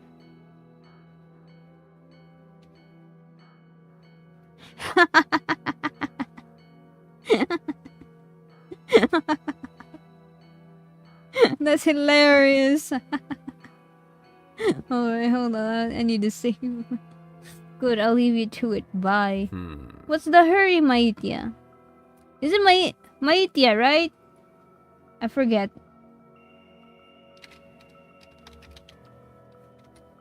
It's not Maisha, it's Maitya, right?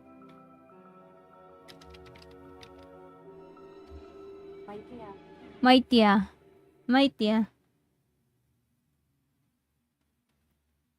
What's the hurry, Maitya? Do you need to take the dog for a walk? Oh. Although reaching them in time is an impossibility. Mortals are so slow. Very well. This promises to be an engaging endeavor. Run, Maitya. Hurry up and warn your beloved dog. Your intentions are honorable but pointless. You will be too late. My shadows sense the closeness of the device. You sprint back to the ballroom. You almost trip over in the hallway. Goeko's evil laugh echoes in the background. You think of the portable portal. You know it won't take long for Goeko to find it in that drawer. You wonder if you should have done something. Would the device be safe if you had taken it before the gala? No, we should have taken it. No. Now's not the time to think about that. Now's the time to run and warn Tiago. You keep running until you reach the ballroom. Koru's DJ session has already ended, and some myths are starting to leave. You break through the crowded room, panting, pushing some myths that stare at you as if you were crazy. You reach Tiago at last. Mori, there you are. I couldn't find you. What's wrong? Goeko's trying to steal the portable portal. You explain the whole situation in full detail. I see. I don't know how he intends to use it, but he clearly has a plan. We have to stop him while he still can. Something distracts Tiago at his feet. El Coco is pulling his trouser hem, his eyes widened in fear. The professor isn't here, El Coco. Now's not a good time. Oh, I see. Mori, apparently El Coco was hidden in the study. He saw everything and... I'm afraid Goeko has found the portable portal. He's left already. Don't worry, El Coco. It's nobody's fault. None of us thought of hiding the device. But now it's Now's not the time for regrets. Yee! Should we have taken the portable portal earlier? It gave us the option to take it. I didn't know. Oh man. I'm not going back that far. Juana, Boo, and Koru approach you. Why the long faces? Tiago fills them in. We have to do something. Can we go to the study, Professor? He might have left a lead or something. You walk through the Cerro's corridors. No one speaks. The silence feels sharp, heavy. Your racing heart doesn't stop all sorts of thoughts from flooding your mind. You begin to question your own actions. Is there anything you could have done differently? Could you have prevented this outcome? A mixture of guilt and uncertainty washes over you, quickening your breath. A gentle hand wraps around yours. Tiago gives you a small squeeze and caresses your palm with his fingers, with an unexpected tenderness. Tiago? He says nothing, just keeps walking beside you, but it's more than enough to calm your unease, or rather, to transform it into a different kind of nervousness. Tiago speaks in a low voice, looking straight ahead so the others can't hear him. He doesn't stop walking. Thanks for what you did back there. I know you could have left with dawggg. I doubt the scoundrel would have passed up the chance to use you. I don't blame you if it crossed your mind. It would have been a chance to get home faster and to be with someone so captivating. Oh, the Tiago Gaweko crumbs. The Tiago Gaweko crumbs. I need to figure out how to get them together in another run. I need to figure that out. There's an achievement. It's possible. I'm not blind. I can see that Gaweko has a special kind of appeal. As much as it hurts, I would have understood if you had left with him. But you didn't. You decided to stay. With me. You've chosen to trust me and my ability to return you to your realm. Thank you, Mori. I won't forget this. You give his hand a little squeeze. You're both still blushing as you walk through the study's door. Each myth takes their place in the room with almost choreographed movements. Do they have these kinds of meetings often? You notice they're occupying the same exact spots as last night, when they were debating about you. That's right, it was last night. It feels like an eternity has passed. Tiago gently pulls your arm to get you to follow him. He doesn't let go of your hand as he takes his place by the fireplace. Damn, Tiago! Damn, Tiago! That's the kind of move you're doing? Alright. The others notice your joined hands, but they say nothing. You only catch a slight smile on Koru's mouth. And the rage on Juana's face. Damn it, mortal, this is all your fault. I told you all, I warned you. We've been betrayed. Juana, it's no one's fault. Mori did what was possible. Like hell, that's true. This is deception. It's all an act. Don't you see it? Tiago gives your hand a little squeeze. That's so cute. That's so cute. The way he comforts our MC. It's so cute. Juana, stop. You're surprised by his tone, by how serious those two words sounded. No. Now's not the time for Juana stop, or Juana calm down, or Juana that's not that serious. Juana has had enough. You're on that creature's side because you're smitten. You just have to see how your tail wags when it's around you. What do you mean his tail wags? Tiago tenses up and frowns, but he doesn't contradict her.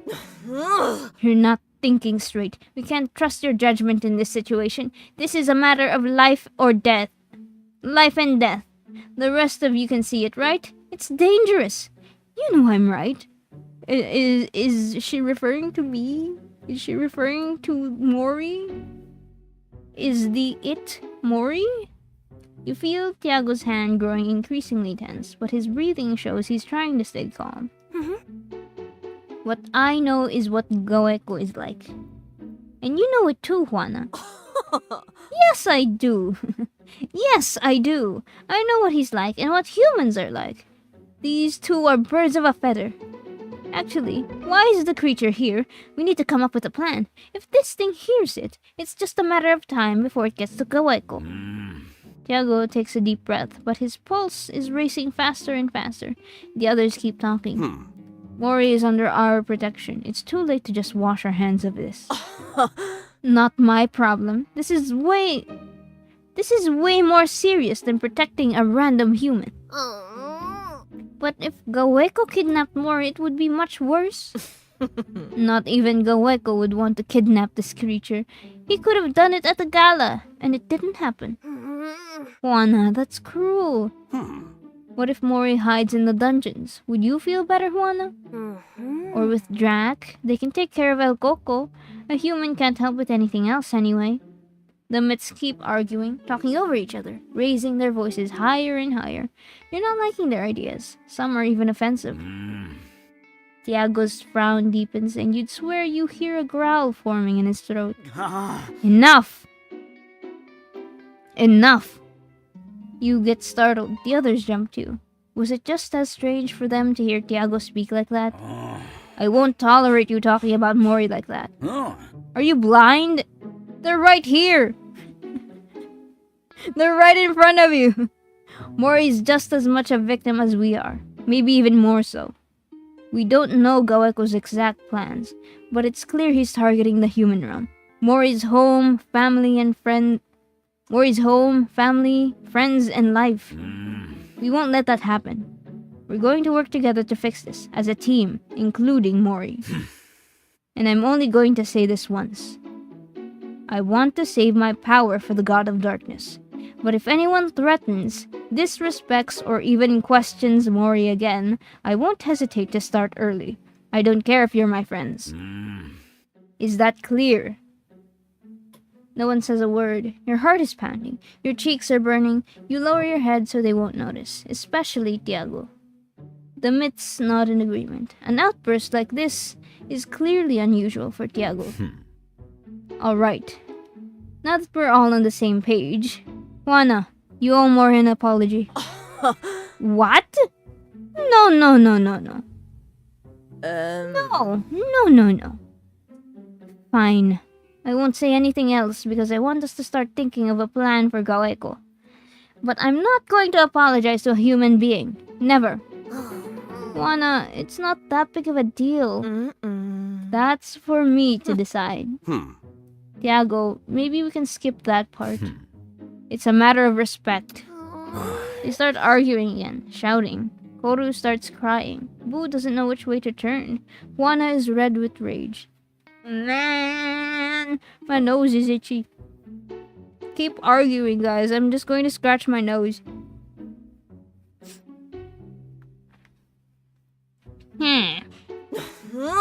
This is all that creature's fault, can't you see? Whoa. A glint starts to show in Tiago's eyes and you feel his hand burn. His body temperature is rising at an incredible rate. The rest seem to realize it too because they fall silent. Wolfie, what are you doing? Juana, apologize. Quick. Hero Brian! Never! But Juana's voice trembles at the last word, and she takes a step back. Never! Fear begins to show in her eyes. What do?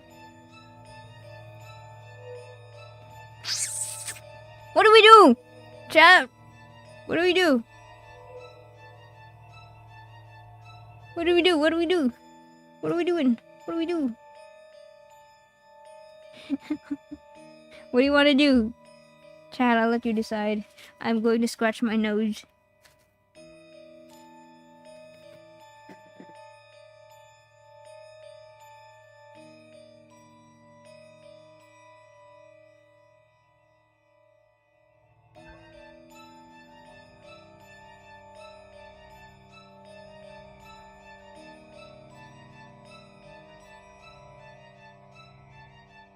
Hug Tiago.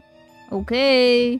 If anything bad happens, I'm going to blame it on you. I'm going to blame it on you.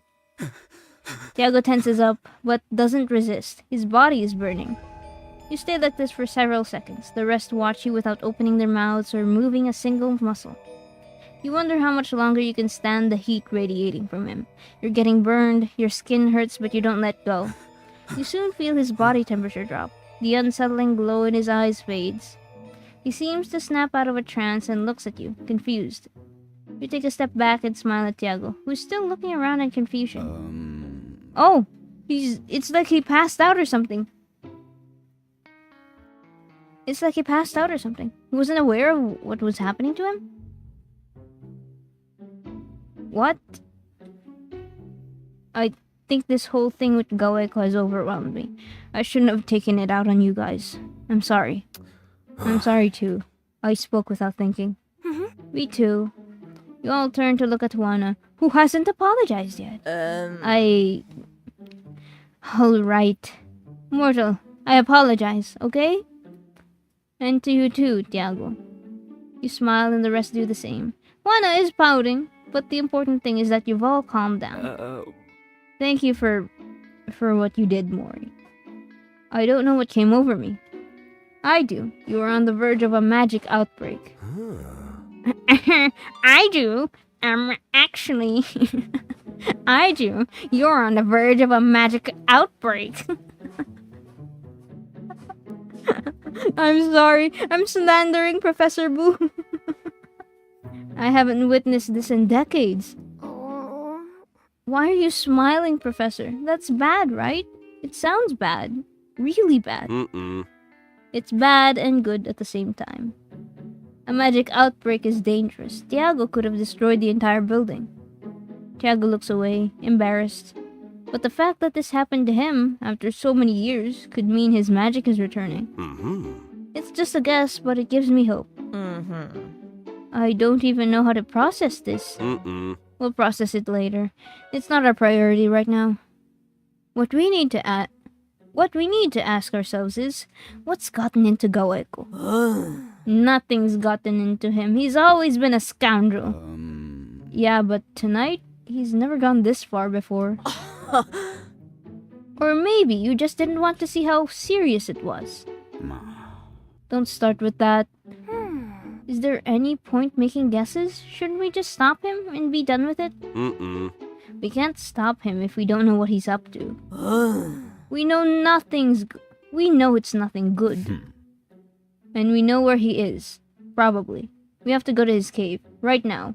Why did you slander them? I know what happened.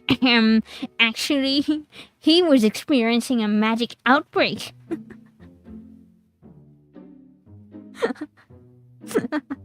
It's good and bad at the same time.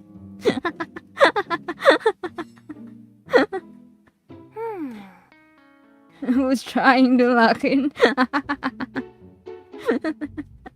Shouldn't we call for reinforcements first? I have the Iguzki Lore, but if he's with his shadows, one won't be enough. We'd better go find more Iguzki Lores. We can't go empty-handed. We should carry at least 2 per person. I think we should investigate first, find out what he's up to, and come up with a plan based on that. That could take ages. We have to act now. But going alone is dangerous. They start arguing again, talking over each other and raising their voices higher and higher. All 4 plans make sense, but it gets to a point where you can't hear a thing. They're getting on your nerves. You raise your voice.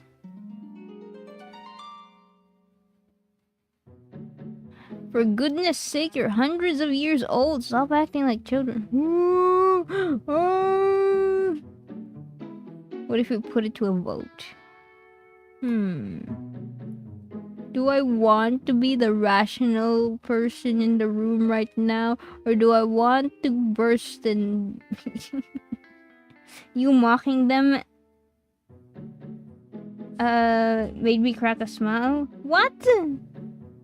Crazy roast.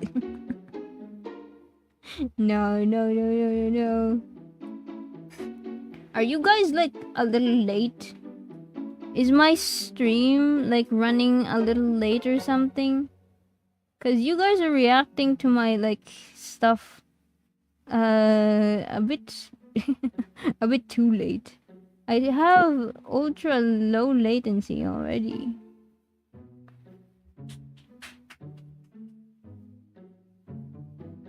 Oh, what do we do? Egg. I don't know, you're live. Refresh your page. You might be a little late because you guys are reacting to the stuff I say like really late. I'm already like 5 lines ahead. Hello, Bon. By the way, egg.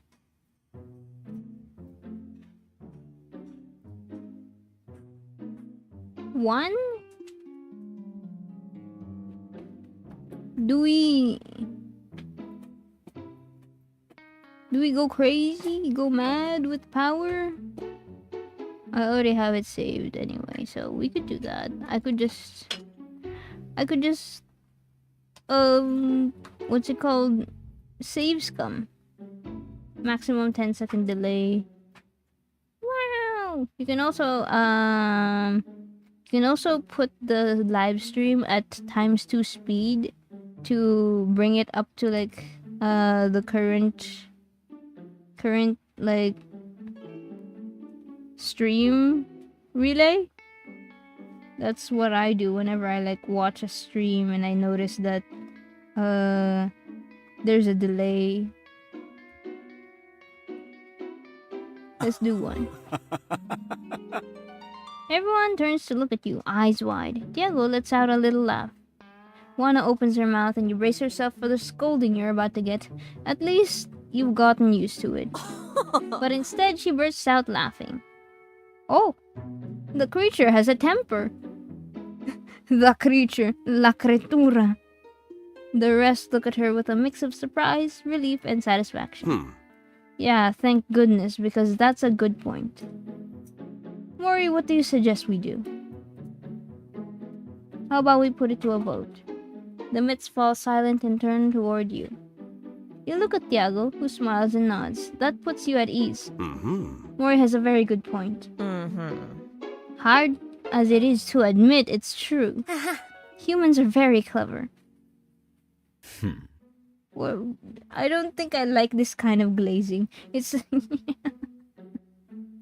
it's kind of like they're still like on the upper floor looking down at my hamster cage or something like, oh, this is a very clever hamster. So smart. So smart. And has a very good point. Yes, oh, what a wonderful little hamster. I don't like this kind of glazing.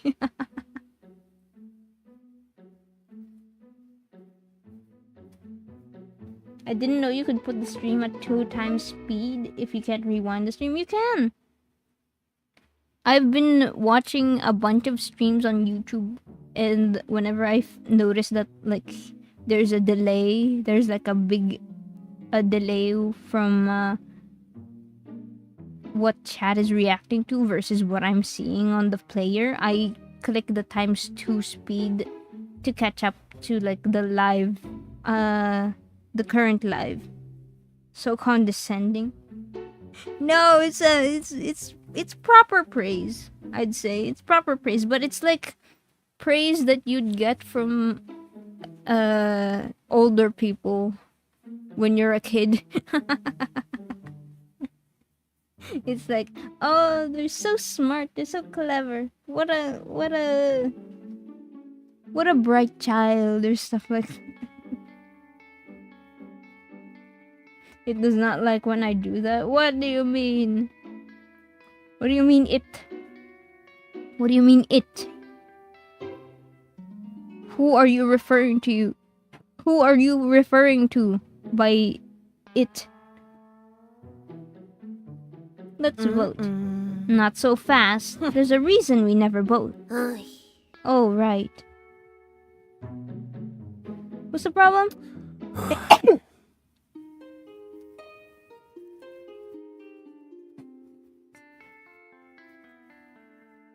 Oh, YouTube types 2 speed. I see. I finally sneezed! Yippee! You see, when we do, it always ends up the same. Everyone votes for their own option. We end up tied and we don't get anything done.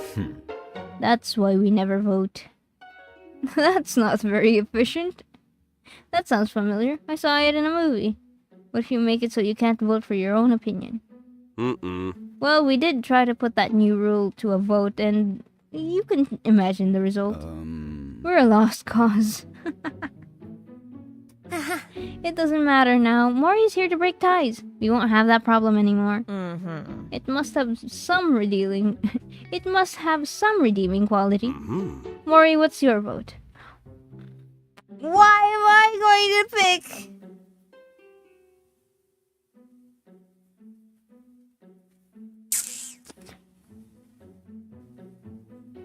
Why am I going to pick? Why are you guys making me pick?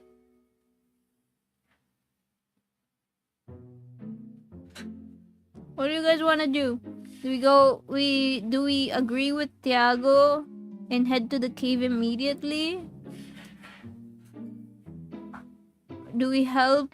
Do we look for help in Morigu's Kelores with Juana? Or do we investigate with Professor Boo?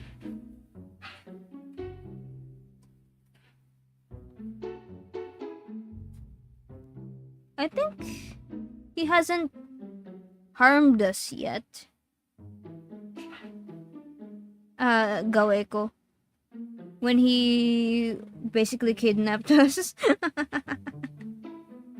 So, I'm sure he's not going to, like, hurt us or anything. He's after the human realm. And we just gotta stop him going to the human realm. Look for help. Might take us too much time to get help. Yeah. We don't really have any clues on what Gaweko is trying to do. So I guess we just head to the cave? I'll save. Let's head to the cave. Yeah, that settles it. Sounds good to me. I spoke out of fear earlier, but deep down I know this is the best option. Good, here we go. Juana, you know how to get in. Can you guide us? Yes, follow me. You also know how to get out, right? Yes, it's the reverse route. I can find my way through the cave maze. Last night I couldn't put it into practice because Gaweko himself teleported us, but I can easily do it. Don't doubt me, mortal. If you're going to question me, you'd better not come. Oh, I'm so sorry. Mori isn't familiar with our world, and this is dangerous. It's only natural to ask questions. Exactly, the mortal knows nothing. The smart thing to do is shut up and trust those who do. You're right, Juana. I'm sorry. Juana, don't disrespect me. Keep defending me, Tiago.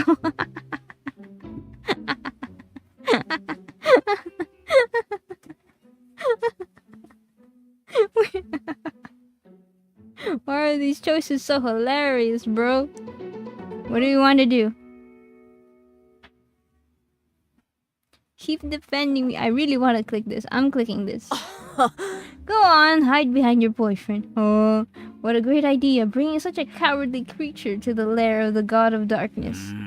I'm nobody's boyfriend. I couldn't care less what you are. Come on, let's go.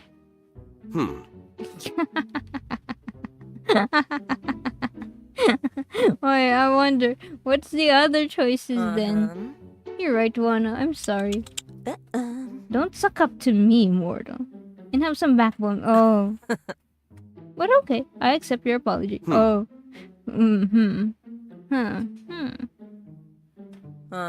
Have some backbone? Okay. Juana, don't disrespect me. The others tense up, expecting another outburst from Juana, but she gives you a mischievous smile. I don't like you, mortal, but I respect your courage. Whatever, let's go. The others exchange glances. They say nothing, but small smiles slip through. Oh! Oh! She likes people that fight back. I see. I suppose. I understand. Get ready, Koru. Stay behind me. Get ready. Koru, stay behind me. Mori, take my hand. Oh! That Goeko will be sorry. Wana holds out her other hand as you form a circle. You're engulfed by the intense flash of so many simultaneous teleports. Ah! You close your eyes and squeeze Tiago's hand, who responds with a subtle stroke of his thumb. Gasp, audible gasp. I'm being flashbang. You appear at a cave entrance. Wana steps inside with a determined stride, followed by the rest of you. You traverse the labyrinth of caves, detours, and forks. It doesn't take long before you get disoriented. You're relieved when you reach a larger opening, behind which you recognize Goeko's lair. Wana gestures a countdown with her fingers. Nerves show on the Myth's faces as they prepare to fight. The Juan Caballo holds the Eguzquilore in one hand and her riding crop in the other, as she scans from side to side, searching for the god of darkness. Boo has summoned an archaic-looking grimoire and is whispering something in Old Castilian. What kind of spell is he casting? Koru is hiding behind him, trembling but determined as she casts her small flame. You glance at Tiago out of the corner of your eye, trying to conceal your fear. He's acting calm, but deep down you know he's worried. Worried and disappointed. You don't think he hated Goeko as much as he claimed, at least not until now. He notices you watching him, smiles, and gently pulls you behind him. Audible gasp, shielding you with his body as he takes a combat stance and clears his throat. Wana's countdown reaches 0. In one leap, you all cross the threshold of the lair at the same time. You look around, tense and alert, searching for the god of darkness. But the lair is empty. No sign of Goeko or his horrendous shadows. Where is he? Let's check every corner. He could be hiding. I think he fled. Coward. Goodbye to any chance to talk to him. Talk? This Eguzquilore isn't for talking. It's in case of emergency. We must ask him for an explanation first. Give him a chance. He's been abusing your chances for decades. It's not the same. I agree with Tiago. We have to talk first. What does it matter? He's gone. Let's make sure that before we do anything else. Let's make sure of that before we do anything else. Your group splits up. You follow Tiago to a corner of the back of the cave. Goeko is nowhere to be found indeed, but traces of his personality fill every corner.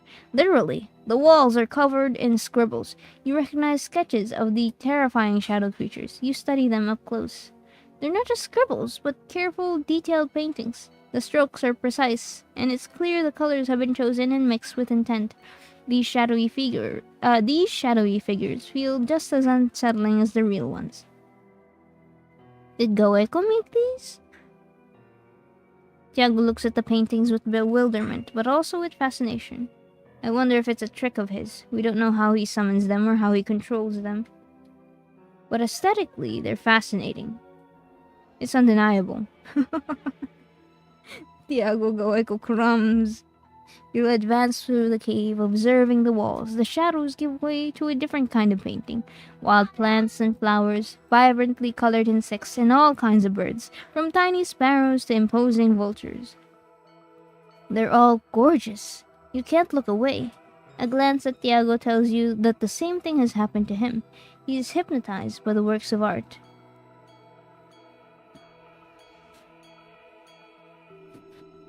I didn't expect this from Goeko. Such gentleness.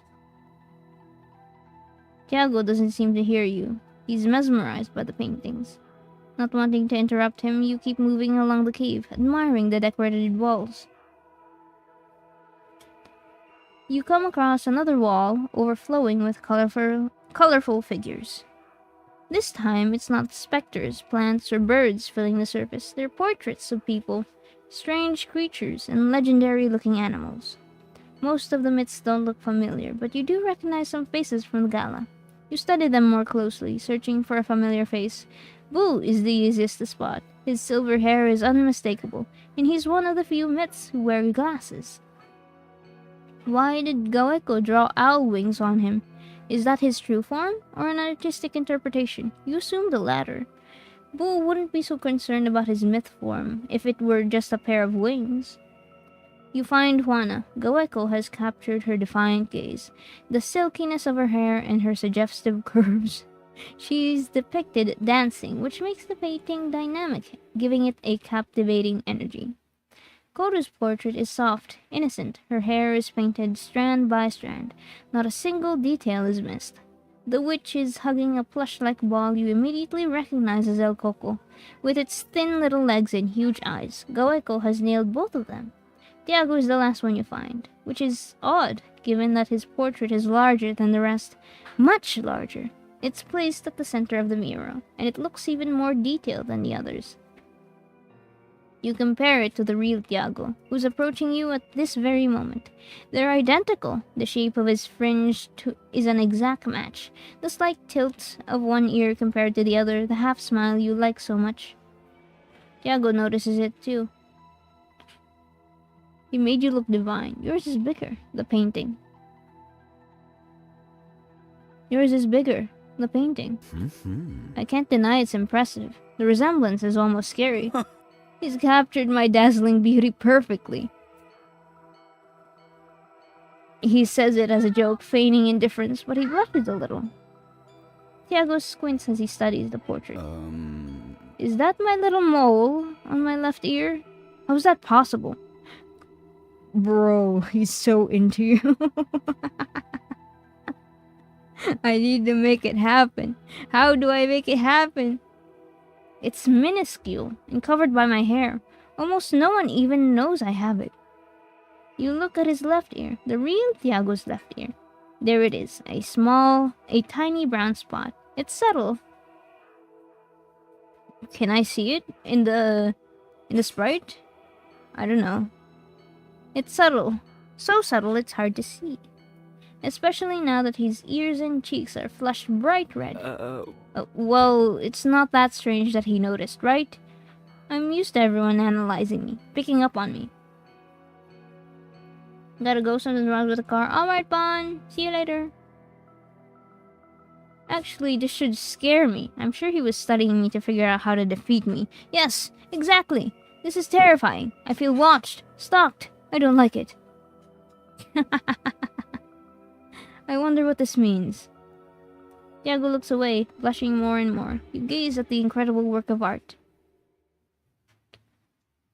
It means he admires you. I would say so. That would be nice. I mean, it's always nice when people admire you. I know what I'm talking about. I highly recommend it. It's normal even that the fiend admires me. I'm sure you'd agree after a day with me. Have you found anything? Wow. Boo looks at the wall in admiration. So do Koru and Juana, who have just stopped beside him. Did Goeko paint these? It's incredible. Look at El Coco.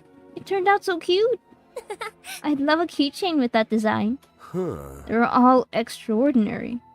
This explains the quality of the designs in these notes. Look. Professor Boo shows you a notebook filled with numbers, equations, diagrams, letters, and detailed sketches. One of the portable portal, another of its internal mechanisms, another with the design and patterns of a beautiful gown he wore at the gala. I'm sure the notes of his plan are in this notebook. This is gold. Look, this page contains the design of a custom spell. Maybe he developed it to repair the portable portal. But the entire notebook is written in code. I can't read it.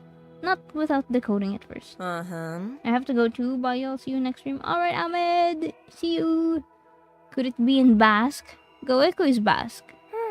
Calling Basque a code is a bit much, Professor. No, it's not Basque. Look, it's encrypted. Only this specific phrase is written in Basque. We could start there. Does anyone know how to read it? You look at the line the professor is pointing to. It says, Ikay na rin hogeita hiruko gawayan. Gawayan. Huh? Hiruko gawayan. Shit. Do I cheat and bring up a translator? Hold up, bros. Actually, I want to cheat. I'm a mean and dirty cheater. Let's see. Or Gawean. That's similar to Gaweko's name. He's the god of darkness. Gawe.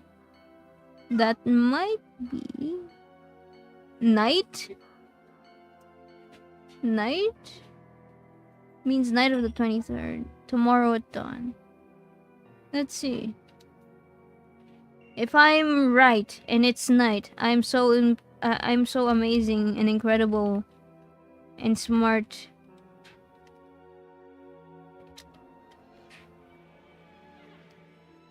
Hogeita.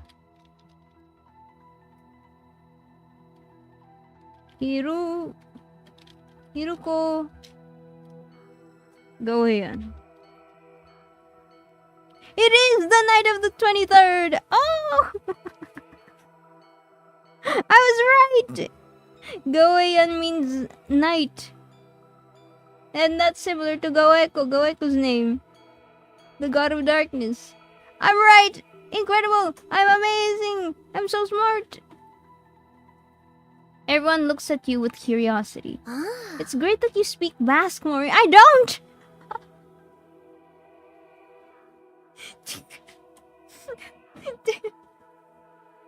I'm so sorry. I don't actually. Yeah, you spared me from having to look it up in a dictionary and having to find the dictionary. I wonder where I put it. Good, let's not waste any more time. We already know the when Goeku is going to carry out his plan. Whatever it is, the day after tomorrow. Great, now we just need to figure out the where, the what, the why, the... Yeah, we get it. A lot of things. Almost everything. But the location is the most crucial. If we find it, we can stop him. We'll figure out what he's plotting later. Okay, and how do we find it? The answer is probably in this notebook, but we don't know for sure, and I can't promise I'll be able to decipher it in time. Well, let's think of another option. What if we ask someone? We have to keep this a secret. We don't want to cause a panic. Now would be a good time to regain your power, Koru. You know it's not up to me. That hasn't been fully proven. Leave her alone. What we need to do is arm ourselves to the teeth. This time for real. Are you really going to start arguing again? Here? In the middle of the cave? You're considering whether to interrupt them again when something moves in the darkness. Everyone falls silent instantly. Wana gives the order in an almost imperceptible whisper. Hide! Now! The group splits up and moves at full speed in absolute silence. Tiago grabs your hand and drags you with him toward a narrow crack in the wall. Very narrow. You barely fit inside together, but you force your way in as best you can.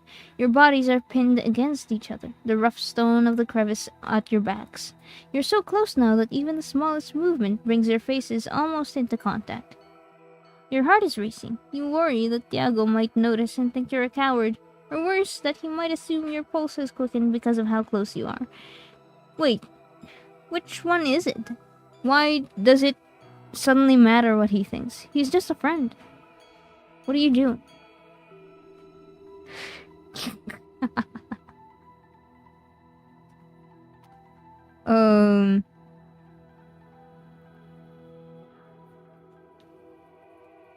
You count to 10? What, huh? You try to calm yourself, focusing on your breathing, taking a deep breath in and out. Inhaling, exhaling. Tiago smells like a mix of cinnamon and vanilla. Oh, this is terrible. Why would you start breathing?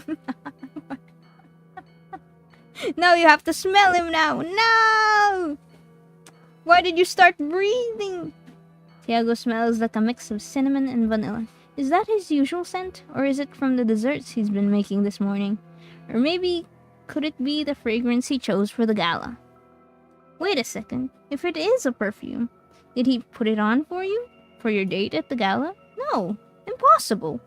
What a self-centered thought. What a self-centered thought.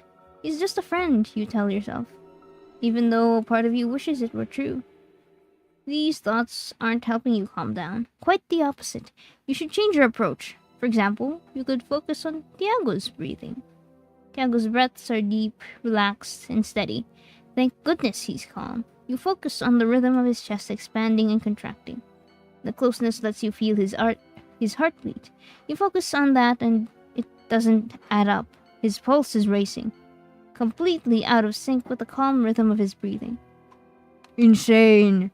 Insane! This can only mean one thing, right? He's not as calm as he seems. And most importantly, are his nerves due to fear? To your bodies brushing against each other? Or to both? Once again, those thoughts are getting on your nerves, so you decide to look outside, to focus on something else, whatever is approaching through the cave. It doesn't take long for the shadows to appear. They're terrifying, straight out of your worst nightmares, and there are so many of them.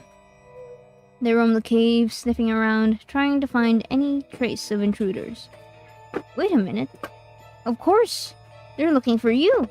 They recognize your human scent. They're going to find you because of you. You should have stayed at the cerro. What do?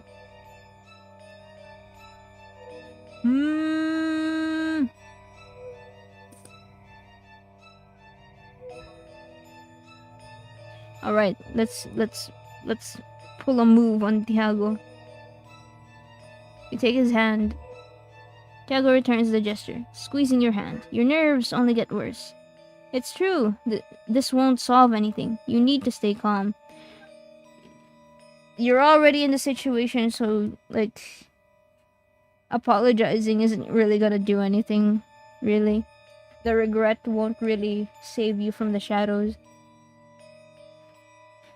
Besides, on the cerro, they would have found you too, right? And there would have been no one to protect you. Or to get hurt. Here, you're not so sure. You're surprised to find yourself wishing that nothing happens to the myths, especially Tiago. Damn it. When did you start putting their safety before your own? One of the shadows approaches your crevice. Tiago also senses the danger. He takes a deep breath and opens his mouth, ready to howl and scare the shadows away. Out of the corner of your eye, you notice a movement on the opposite wall of the cave. It's Juana, peering from your crevice. She's waving her arms up and down, trying to get Tiago's attention, but he doesn't see her. A look of relief appears on Juana's face when she sees that you've noticed. She forms a cross with her forearms, shakes her head, and mouths the word no. Tiago's howl is about to come out. What do?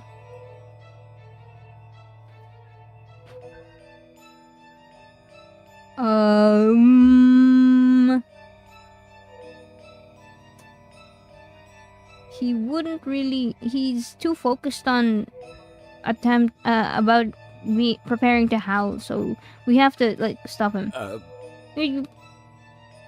Tiago's taken aback, but he obeys and interrupts the howl forming in his throat. The shadow keeps sniffing around the area, getting closer and closer and closer. It stops at the opening of the crevice. If it turns around, it will see you. The tension is killing you. You want to cry. The noise echoes from the back of the cave, a sharp thud, like a small metallic object falling to the ground. It's subtle, but enough for the shadow to decide to ignore the crevice and slither away in that direction. You both breathe a sigh of relief. Tiago notices the tear that had slipped out and rolled down your cheek. He brings his hand closer, gently cups your face and wipes it away with his thumb. You can't help but let out a nervous little laugh. Tiago gestures for silence with his other hand, but a small smile slips out and he blushes. Despite the fear, his reaction makes your heart melt. Ooh, hush.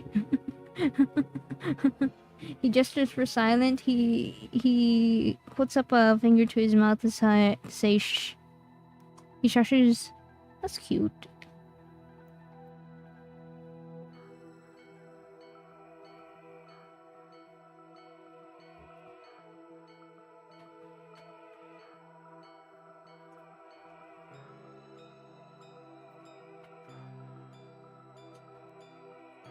Oh my god. Chat, are you still there? Chat, are you still there? Insane. There's so many, like... Oh, I've gone through 8 pages of save slots now.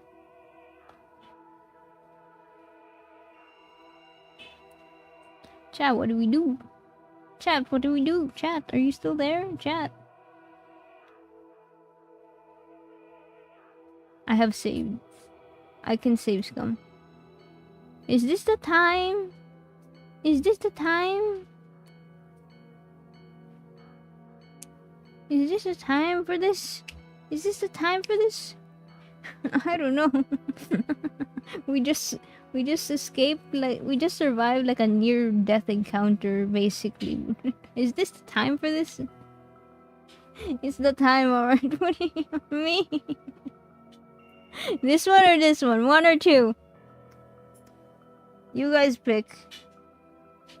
Is it the time for this? It's a chat says it's time for this.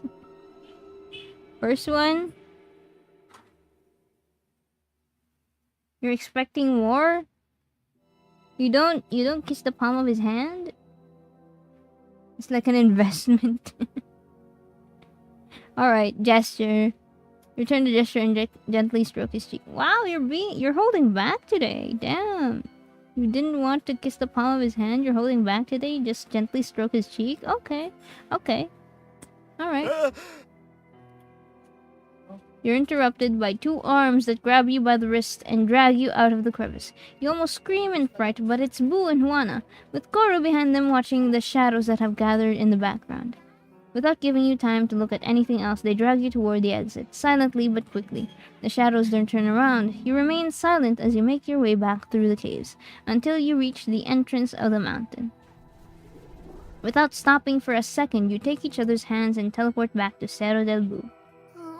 Oh my, oh my, oh my! I nearly peed myself. That was terrifying! Mori, are you okay? I'm still shaking. Yeah, thank goodness you were by my side. Same here. He sure was by your side. Very close. So close. I told you these two. I told you these two. No, don't get the wrong idea. The hiding spot was really tight. Oh, how convenient. Bro, we were trying to escape the shadows. Of course, there's going to be a sense of urgency to leave right away. Bro's disappointed. How convenient. Let's change the subject. We should talk about what's important. Tiago shoots you a pleading look, his cheeks burning red. Why couldn't he use his howl? That would attract a lot of attention. What do we do now? We have to come up with a plan. Oh no, here we go again. Let's try not to argue, please. This time will be easier. We have plenty of time. A day and a half isn't plenty of time. It's more than the 15 minutes we had before. Guys, it doesn't matter. How do we proceed? You're right, you're right. So what do we do? So what do we know so far? We know Gaweko plans to do something the day after tomorrow, at night. But we don't know what or where. However, we have his encrypted notebook. The answers are probably in here. I don't like that probably. We're not sure. It's also not guaranteed that you'll be able to decrypt it in time. There's something I'm not getting. Even if Gaweko managed to repair the portable portal, he can't use it, right? It's linked to me and Mori. That's a good point. Maybe he's figured out how to change the owner of the portable portals. If that's true, this information could help Mori return to the mortal realm. I'm actually starting to enjoy the current method. That would be fantastic. It would take less time. Actually, I'm enjoying forming a link with Tiago. Maybe maybe let's not hurry and and get that fixed. Like, damn, we don't have to rush about bringing me back home. I'm actually starting to enjoy the current method. Right. As much as I like the idea of the creature leaving, let's not get ahead of ourselves. First, we need to find Goeko. After we find him, we have to defeat him. That's the tricky part. We don't have to defeat him. We have to convince him. Sure, but just in case, Professor. I don't trust him, especially not in our current stage. Poor myths with their powers weakened and a human, armed with nothing but a Neguskilore against the god of darkness and his army of shadows. Doesn't sound very promising. Yeah, I guess you're right.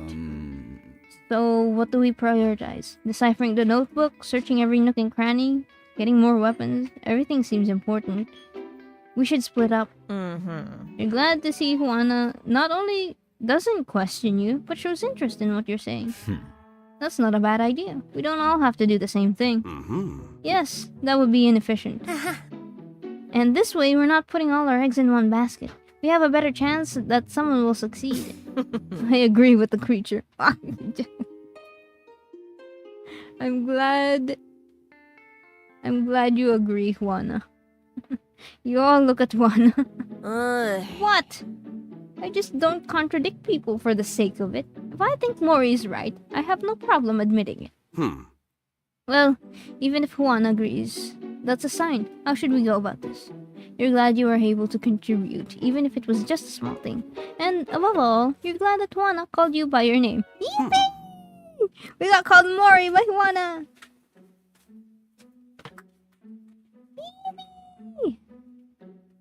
I'll focus on deciphering the notebook. I'll travel around the region and try to track him down using my power. I'll talk to everyone we know, gather their Guskilores, and ask if they've seen the Dark Lord. Should we also ask them to join the fight? I don't think we should. That would send Goeko the wrong message. The goal is to reason with him. We don't know what he'll do if he feels threatened. The Guskilores are just in case. Besides, we don't want everyone to get gripped by panic. We have to handle this ourselves. I see. In that case, I'll try to practice my powers. I know it's unlikely to work. I've tried many times before, but it's the only way I can think of to help. Good idea, Koru. Sounds perfect to me. Yes, I trust you. I'll take care of El Coco. What about me? You're coming with me, of course. Oh. Alright, I think this is where we stop for today. This is a lot more than I thought. I thought we were like going to get this resolved after the gala, but no, there's more. We're going to have to do another stream. It's already past 5, guys. We're just getting to the good part. We haven't yet though. I don't know. We haven't even unlocked any like CGs yet. I'm saving the game. There. I need to go. It's already past 5, guys. Come on. I missed out on the Toy Story 5 ending. I'm going to watch Toy Story 5 after this. Alright, we'll end it on a cliffhanger. Alright? Tiago says we're going to be coming with him. And going around and searching for Goeko. Maybe we can get them together instead. But alright. Ending on a cliffhanger is never alright. Next week. Hopefully next week. I'll figure it out. Bon is like inviting me to play like a co-op game. To try to stream it, but like, I don't know. I feel like I don't want to stream the game. Because of logistics of setting it up. But yeah, that's it for Mythic Love this week. We're going to be continuing on with the story again next time. Hopefully soon enough that we don't forget anything. We want Tiago. More Mythic Love when soon. I'll make sure it's it. But yeah, tomorrow, Fields of Mysteria. Yippee!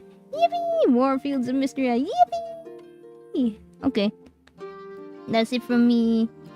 Once again, this is Mythic Love Iberian Legends. If you want to play it for yourself, the game link is in the description. Go check it out.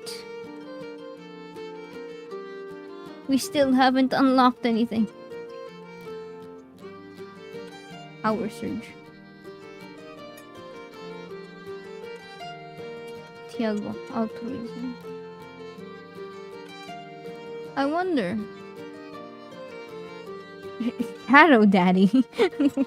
What? Huh? Huh? Marry the Night.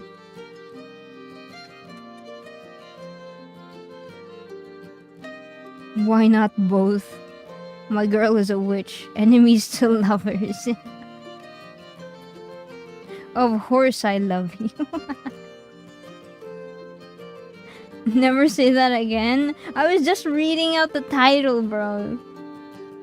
I was just reading out the title. Winged friend. If evil, why hot? Limbo. Alright. I have not unlocked anything. I don't know if I'm doing something wrong or whatever. It's the game's fault. Yeah, it is. I'm blaming the game. Gawaiko. What are you up to? I guess we'll find out next time. See you guys again tomorrow for another Fields of Mystery stream. I haven't touched that game since the last time I streamed. I feel like I'll betray you guys if I play it offline. Would you guys be okay with that? Like, if I play it offline and I just, like, stream whenever I have the time to stream it?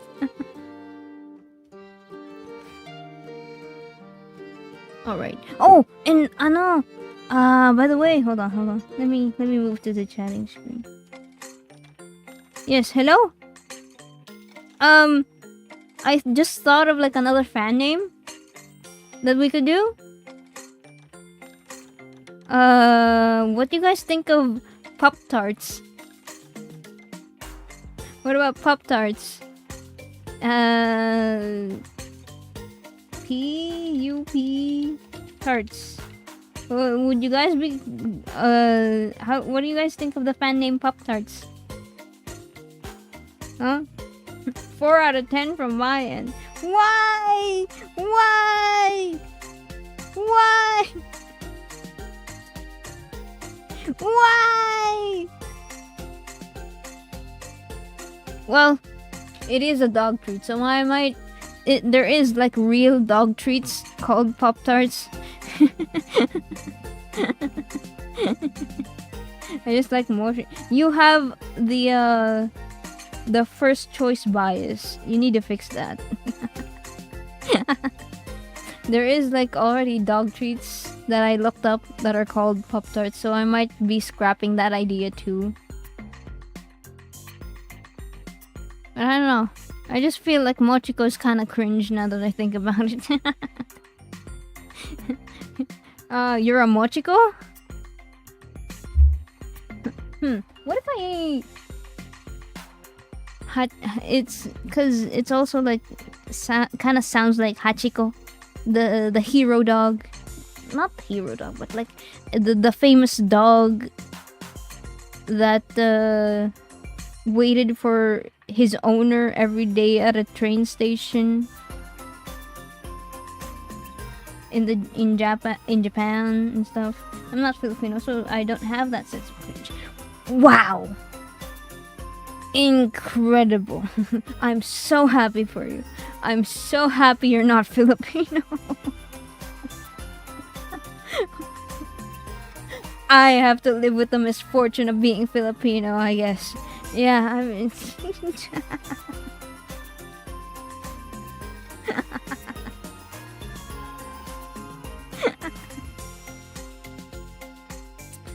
It's also kind of cringe because it's a Japanese word. Do I want to be fully weeb?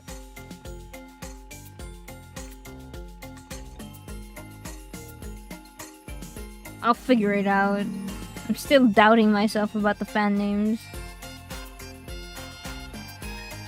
You can't change me unless you've got a better name. Wow, I shouldn't have told you about that fan name then. I should never have told you. You've got this, like... immovable object meets... unstoppable force. You're already nerd weeb to the max. What difference would it make?